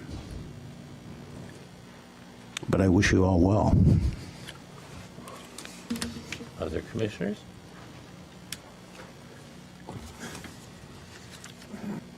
Mr. Friedman? Okay. Or Rich? Rich, do you want to go first? You go first. I went first last time. It's okay. Well, I'm going to be soon joining you as an associate member. And I'm in favor of a project on this spot. I am, the way the current project stands, I'm not in favor of it. I'm not in favor of it because of all the variances that are being asked for, 7 of them. And I think the impact from a parking and especially on the alley perspective, which I mentioned last week, and all the ingress and egress, I think will be significant and be a nightmare. So from my perspective, I think the building's too high. If the building comes down, you have, and they develop by right, then I believe parking would not be an issue. I've spent 6 years on the commission, worked on the downtown plan with you. Anybody else here that I worked on the plan with? And we went through a lot of these issues as to whether, when and how we allow variances. And I don't think standards been met to allow the variances. And I think there's a negative impact by allowing the variances. So while I do want to see, I think the project's a great project, I just feel that the height and the lack of parking, no matter what we would like to believe, and I wish people wouldn't have the amount of cars. I commute downtown. one of my cars sits in my driveway all week. I use it maybe once or twice on Saturday, and it sits the other 6 days. And I think that's what's going to happen to residents in this building. I do believe that the number of spaces per bedroom, if you do it at the 114, it's a 0.68 ratio, is what I calculate. So that's a 168 with 168 bedrooms with the parking spaces. I may have calculated it wrong, but and I just don't think that's adequate.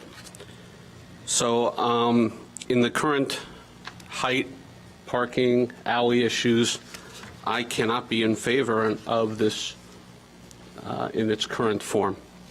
So that's how I feel right now. I am concerned if there was not a renotice on this meeting, because there should have been a renotice, and if there wasn't, then this meeting, I don't know if that makes this. Council has addressed that, and I'll ask them to speak, and I have researched it under Illinois law. And also historically, you've been here 6 years. We have never renoticed a continued hearing. Council, could you address that? Yes, Chairman. The City of Evanston has done everything that it needed to with regards to notice in terms of publication, mailing, posting of agenda for the original public hearing.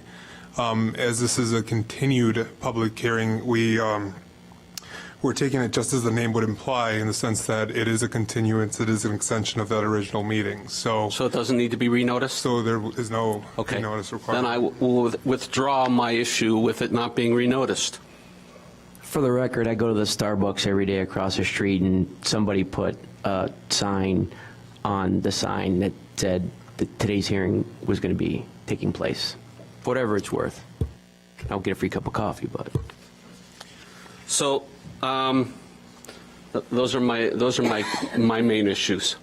Thank you. Yes, go ahead.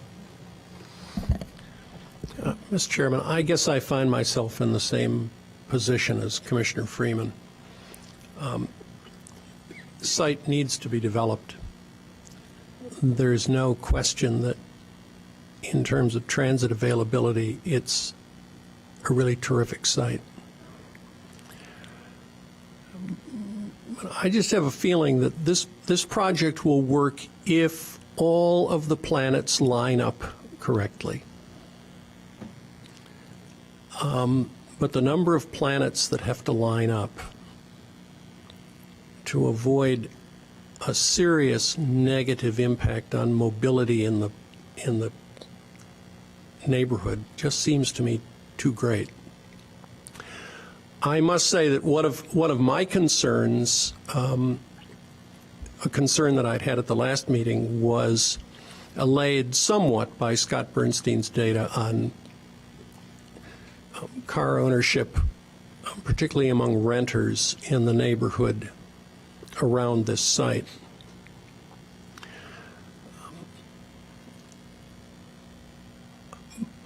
But I'm not sure that there isn't going to be still some spillover effect, and I think the dependence on the alley is a serious problem.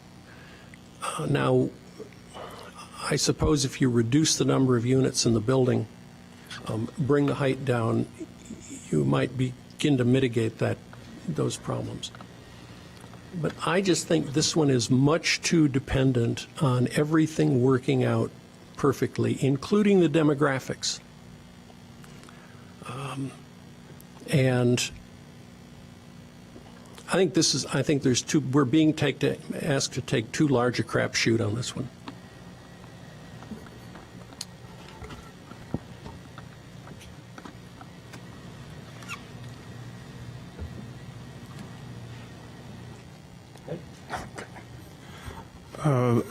This is a tough one. And it's hard to disagree with anything any of the commissioners have said. We do need to develop this area. We've got this wonderful urban natural resource and trains. We want something that brings a little higher density into the area, which does not equate to overcrowding. But you look at that piece of land, and you look at how it's bordered with that alley and some of the parking issues, and I'm having a tough time picturing something that would work there, which makes me wonder if we don't have to take a chance. And I happen to agree with Commissioner Updike. I think that I like the idea of the project. I like a lot of what the project has to offer. But I don't know how to get around some of the issues that the neighborhood has. And I don't think one development is going to alleviate all of the parking problems in that area. I mean, the best we can do is hope that it doesn't exacerbate the problem. So I guess I'm inclined to say, let's talk about the project, or let's pass along the project in terms of what is positive, but enumerate those areas that we think are somewhat either negative or could be negative, and then see if there is something that the council can come up with that would kind of work together on them. Would I say anything to what he just said? Sure. I think Mr. Steyer looks ready to speak. You know, I agree with you, but we have something in place to deal with that, and that's called the current zoning. So the current zoning, you know, has limits on height and requirements for parking, and it's designed specifically not to I'm too tired to say that word, to make issues worse. And if we look at Amley, which is a rental unit, it's pretty full on parking, I believe was what the testimony showed. So granted, it's a little farther from the train station by about a block and a half, but I think that's evidence that shows that a rental unit, you know, is going to have a lot of parking. It's going to have that 1-for-1.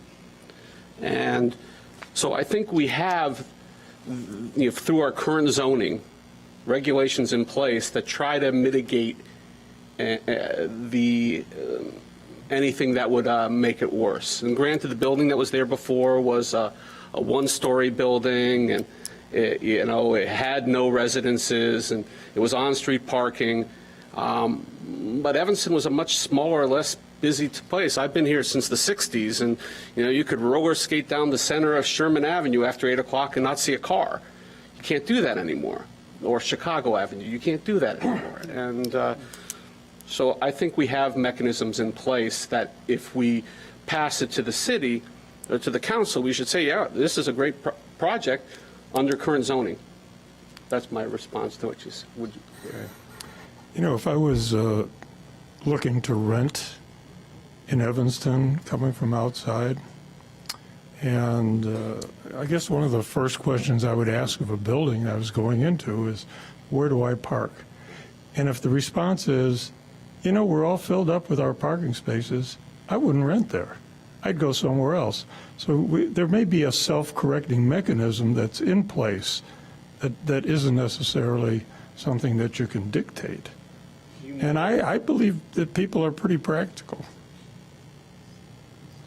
And I think to that you may or may not. So, I lived in Lakeview for 15 years, and there was no parking. And if you couldn't rent a space a block or two away for $200 or $300 a month, you drove around for an hour every time you looked for a parking space, and you did that in Rogers Park. So I would say that, yeah, you're right, but if you want to live in certain neighborhoods, you're going to try to find street parking, or you might not live in that building, you might go someplace else, which also doesn't have parking.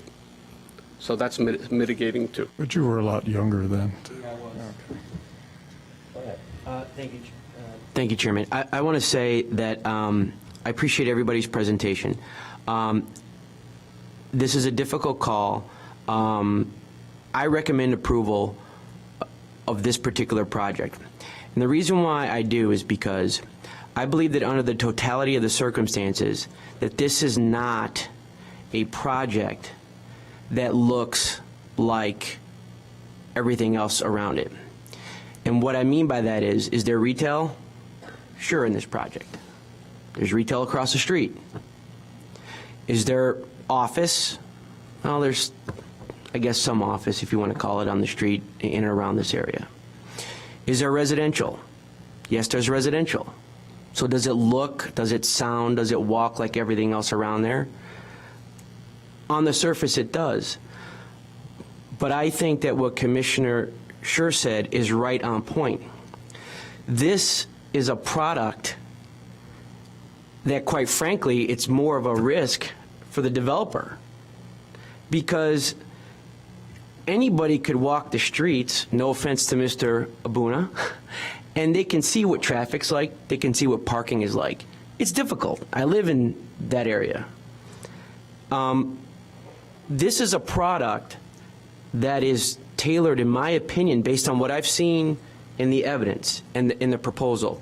This is a product for a market, a buyer, a renter, someone who's going to have office space, that is not going to be the market who is going to want to be in an area or in a building that they need to have parking or are worried about parking issues.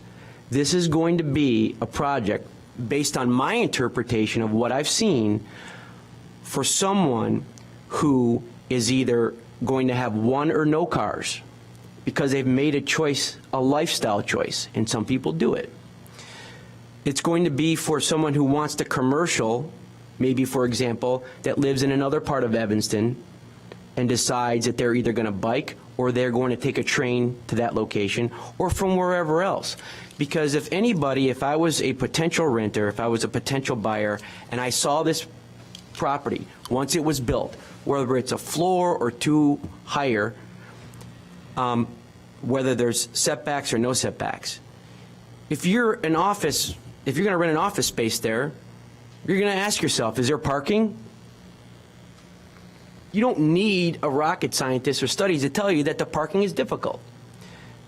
So the market, in my opinion, that they're presenting to is somebody who recognize all these things, and then they are going to make a decision with their dollars whether or not to either rent or live or work here.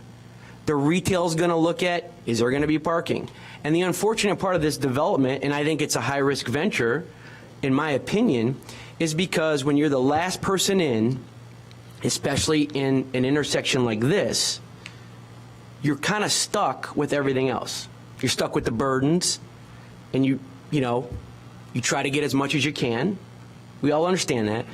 But the property across the street's already in where the Starbucks is. You have the development that came in on the northwest corner by the train. The newsstand is on the other corner. There isn't much else. So when you're the last developer in, you're basically stuck with that market. And I believe that the market here is a market for a buyer or renter who really is not going to need or want parking, because it wouldn't make much sense for them to be attracted to this particular product, in my opinion. So really the question is whether the developer has done their due diligence and research and determined that there is a sufficient market out there for that. And to the extent that he's willing to make a bet that that is the case, and I agree with Commissioner Schur, if he's willing to make a bet that that is the market that he's going to be able to attract, then Evanston is going to benefit from the tax revenue generated. Because on the commercial end, we're going to have commercial tenants who are going to basically be indirectly or directly paying taxes, and they're not going to be using some of the resources that we provide as a result. Obviously, as a person with kids, I mean, you want as many tax dollars as you can, so there's obviously a trade-off with the TIF. But I think largely that in my opinion and impression, this is not a typical residential, commercial, office type product. It is a product designed for a market that places little to no value on having parking at all. And if he can't find that market, then his project will fail. That's what I think, and that's why I think under the totality of the circumstances, I believe it is not a clear-cut winner, but I do believe that we should recommend approval to give that opportunity and to let it go to the next stage to City Council. Great argument. It's a great argument for the building within code, within the zoning allowances. Where's the argument for all the variances? Of course, that's what I'm not hearing. It is something, if that is consistent with what the code allows. It's just discretionary. My response is that the market wants what the market wants, and if the market does not allow or make it feasible for somebody to do a development based on maybe what you or I want, it doesn't really matter. I'm talking about the code that we have. We have city code. We have zoning regulations that they're asking for 7 variances for. So the argument for the building, They're asking for PUD. As for planned development. They're not asking for variance. okay, a planned development, but they're still asking for a change to the zoning. No, they're asking for discretionary approval. And you're saying you believe we should use our discretion to deny it. Correct. And I respect your opinion. Go ahead. I agree that some of this looks like pie in the sky thinking, but there's also the chance that a lot of what Mr. Bernstein presented, those trends will affect other residents and other buildings in that neighborhood, not just this one. There may be people in some of the older residences that don't have any parking who may be following those trends. And I don't think it's right to make this developer, as you said, the last one in, take it on the chin for all the things Evanston hasn't paid attention to or really looked at closely over the last 20 or 30 years. Anyone else wish to speak? I will make an argument. Go ahead. Yeah. Is that on? Yeah, I'll keep my comments short. I think there is no need to. Yeah. I'm tired and I want to keep them short. Anyway, I have to agree with Commissioner Osorio that I think the market forces will determine whether this is right or wrong. That it's the amount of cars, the people will be self-selective who enjoy this property. The other thing that I want to state is there's a lot of value decisions that go into contemporary planning. I think the staff has worked very closely with the developer to indicate what the city's preferred preference is in access points to the building, which is through the alley. The alley is designed to be for deliveries, for just this kind of thing. It's current practice for planning buildings. It's preferential to in the staff's opinion and most traffic contemporary planning to have access where it could go 2 ways instead of dumping it right out onto a main thoroughfare and a curb cut that will in essence interfere with pedestrian traffic also. So I think also the community can benefit from the density, and I would support this. So. Yeah, Mr. O'Donnell, seems like you have the vote,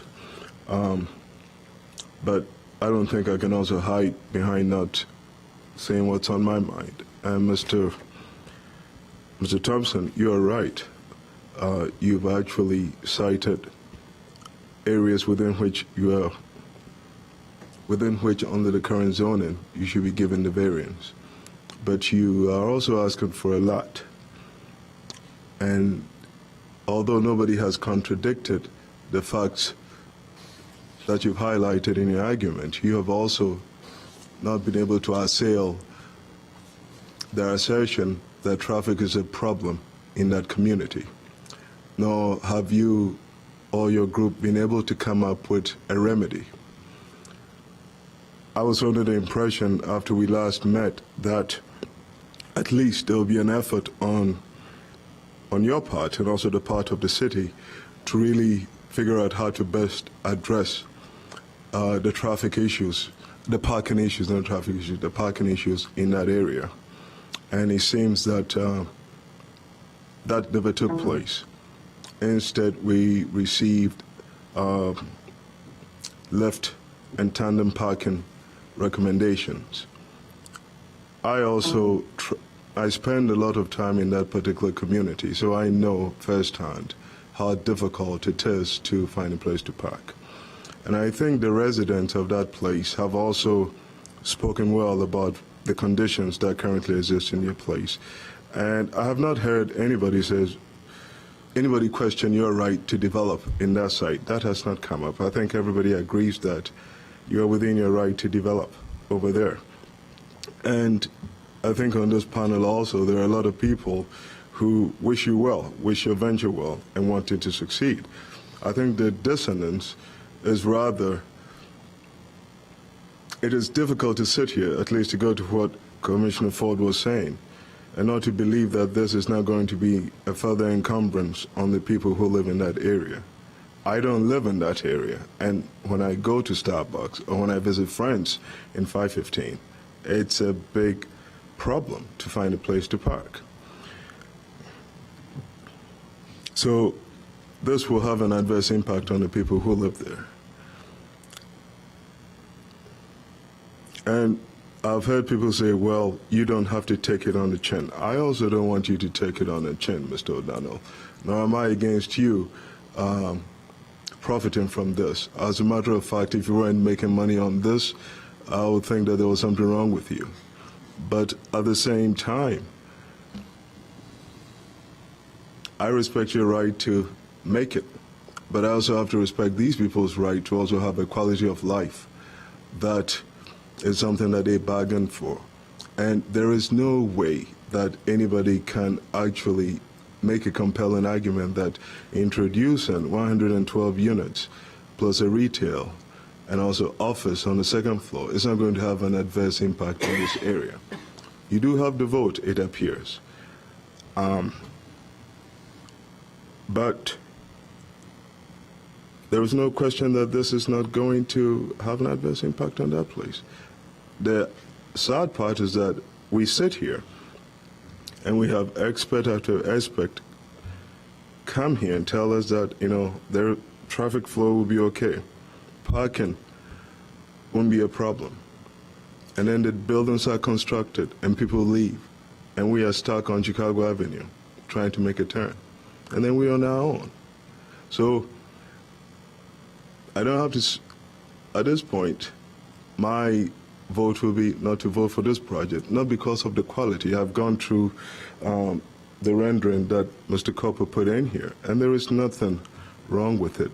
It's thought out. Of course, I don't have all his prints here, but what I've seen, the building fits. It's the other adverse impact that the building has, which is what has not been addressed here. And I think us referring this to the council, which actually has the authority to make whatever decision they have to make, if we do that, we are tacitly endorsing this project with all the maladies, with all the problems that it comes with.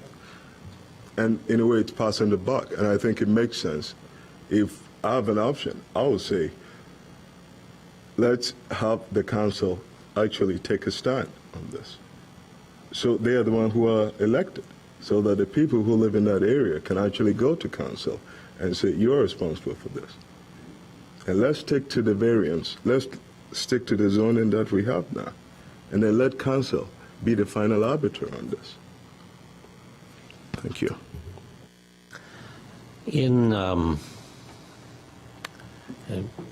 I used to live in this neighborhood about 150 feet from Main Street, east of Chicago. Sometimes I had to go a long way for a parking space. The worst, I attended a lot of zoning meetings in other cities, and the worst was at 1 a.m. after a zoning meeting when it's so many cars. I know this neighborhood. I go there now. I live 7 blocks from it.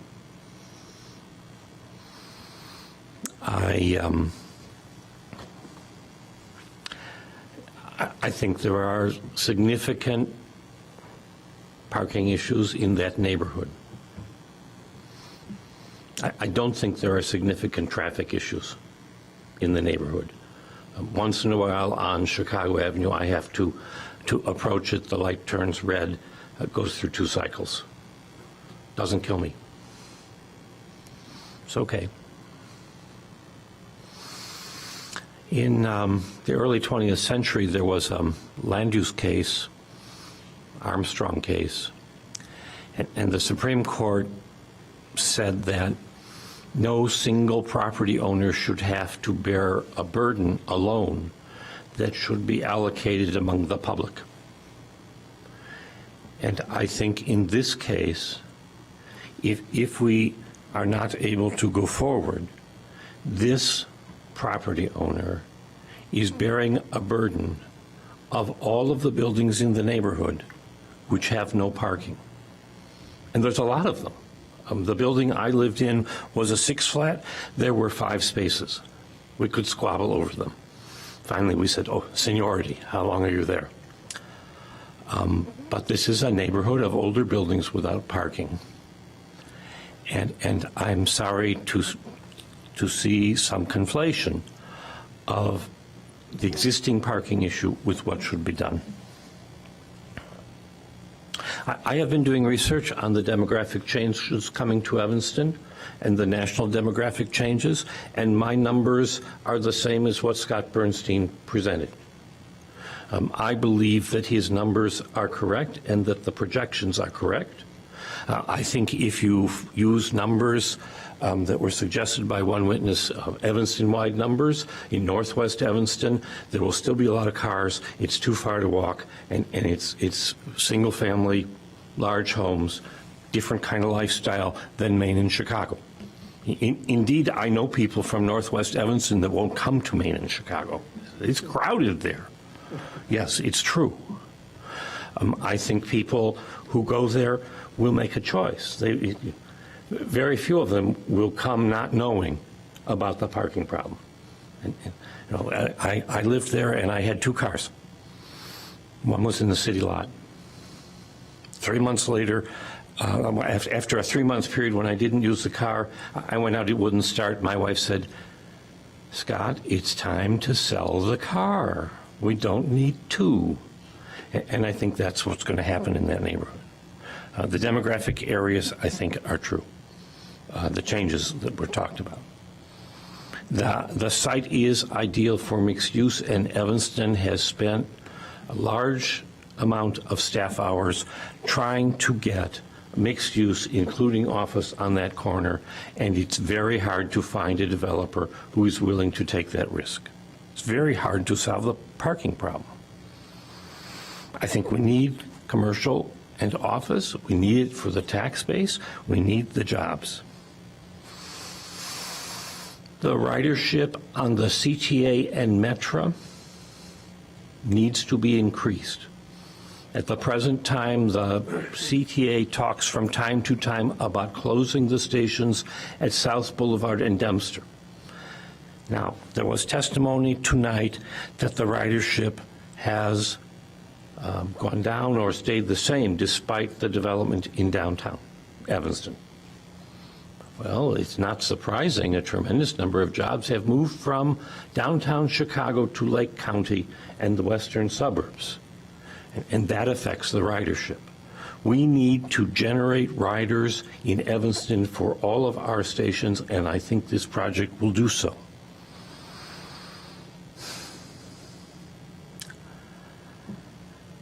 I think the biggest problem with the design is using the alley for ingress and egress. I was there today, and as Ms.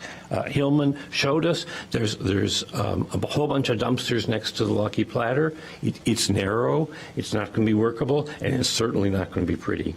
and some work has to be done on ingress and egress. I don't know if the city was strongly recommended that the ingress and egress be through the alley, or if it came from the developer, but I think that's the weakness of the plan. So I support the plan because I think it will work. I think it's consistent with the changing demographics.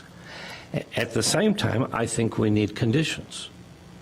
Specifically, the developer needs, the ordinance passed should require what was represented tonight or what will be represented to council as to what the developer will be doing. If the developer commits to lifts for cars, and I've been in residents where they have that, though not in the Chicago area, then he should build with lifts for cars.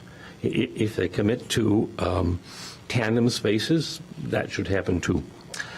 But I think it's really important that the ordinance contain conditions which allow this to work. So I didn't count noses accurately. I don't know how the vote will come out, but I would support it because I think it's good for the city. I think it will work, and I think it meets the standards, except maybe for ingress and egress. Something's going to go there. Someone said, well, it's going to block views. Something's going to go there that's going to block views. That's, I don't think that's what's meant by no deterioration in the value of surrounding property. You don't compare nothing to something. You compare what might go there. So that's my argument in favor. Maybe I talked too long. That's why I invited someone else to talk long. Well, let's see what. I didn't count votes, so you would vote against. You would vote for, against, for, and against. Okay, so let's go through the standards, which have just disappeared from my computer screen. One moment, please.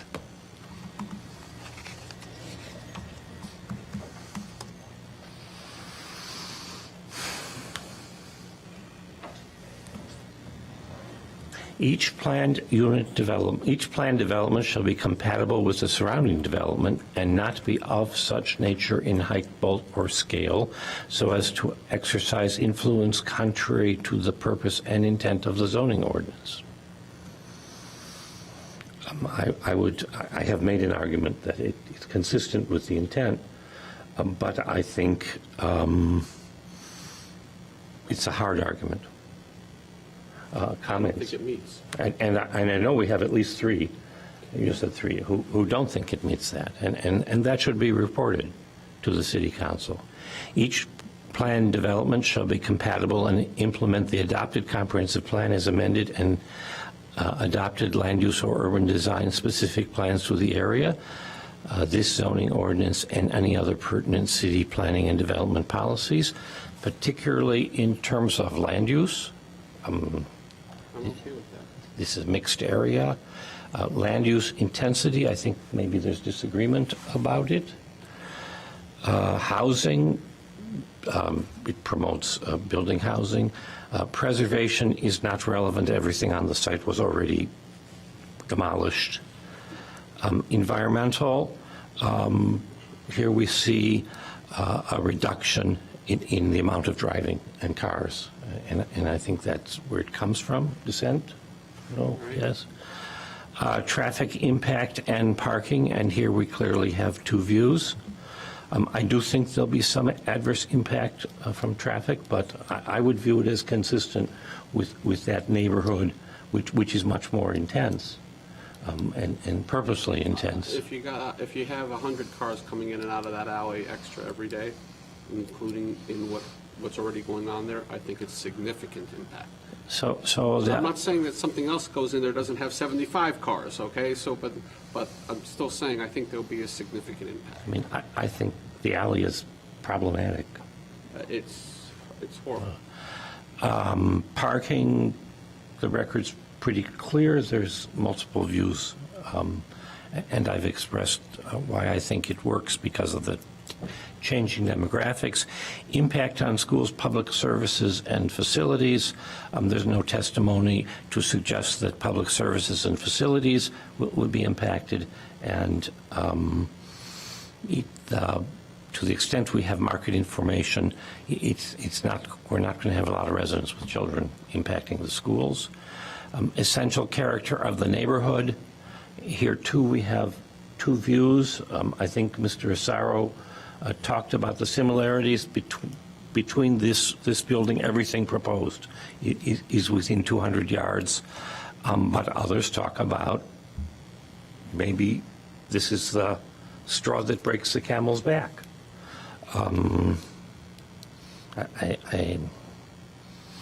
Neighborhood planning.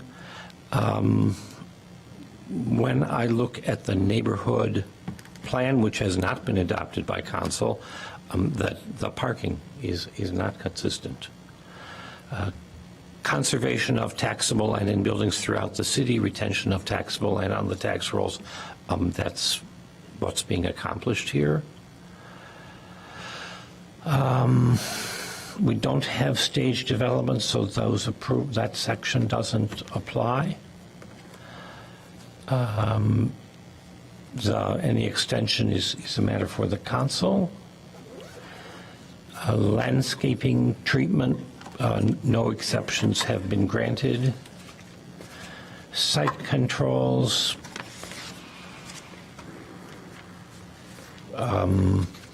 were addressed by the Site Plan Review Committee, and staff reports were consistent. It's not single family, blah, blah, blah.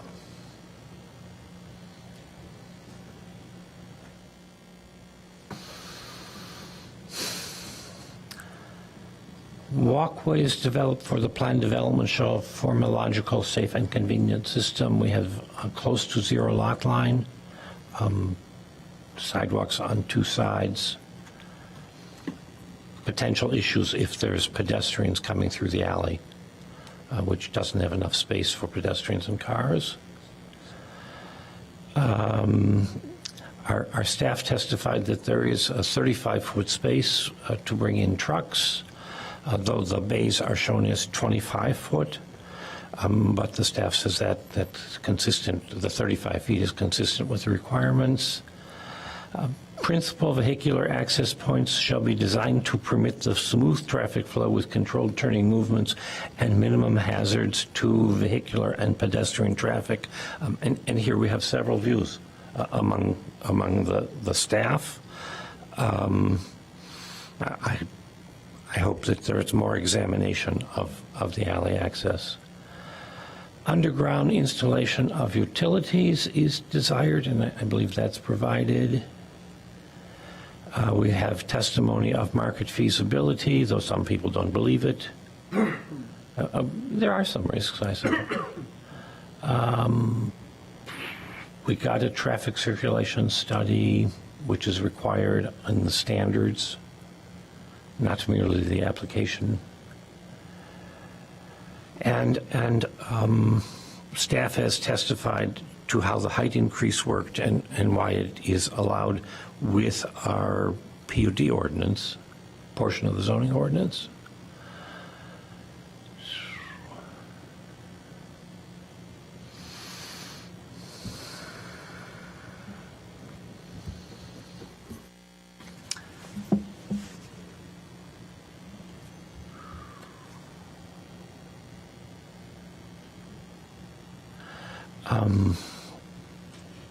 The testimony has shown, I believe, that there will be 30 employees. We need to make a finding about that. The testimony is extensive on the amount of parking. I won't try to recite it, but I'm just going through the requirements. We have a traffic study showing the amount of traffic. Hours of operation we didn't address. And there is a requirement that there be a finding about hours in which pickup and delivery are permitted. I would urge the council to include that in conditions.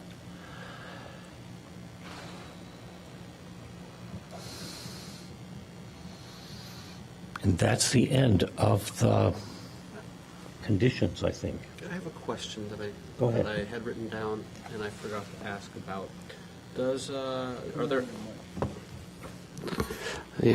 Are there any requirements from a TIF or any of the, I guess they're not variances, but what they're asking for a reduction in rent for lower income?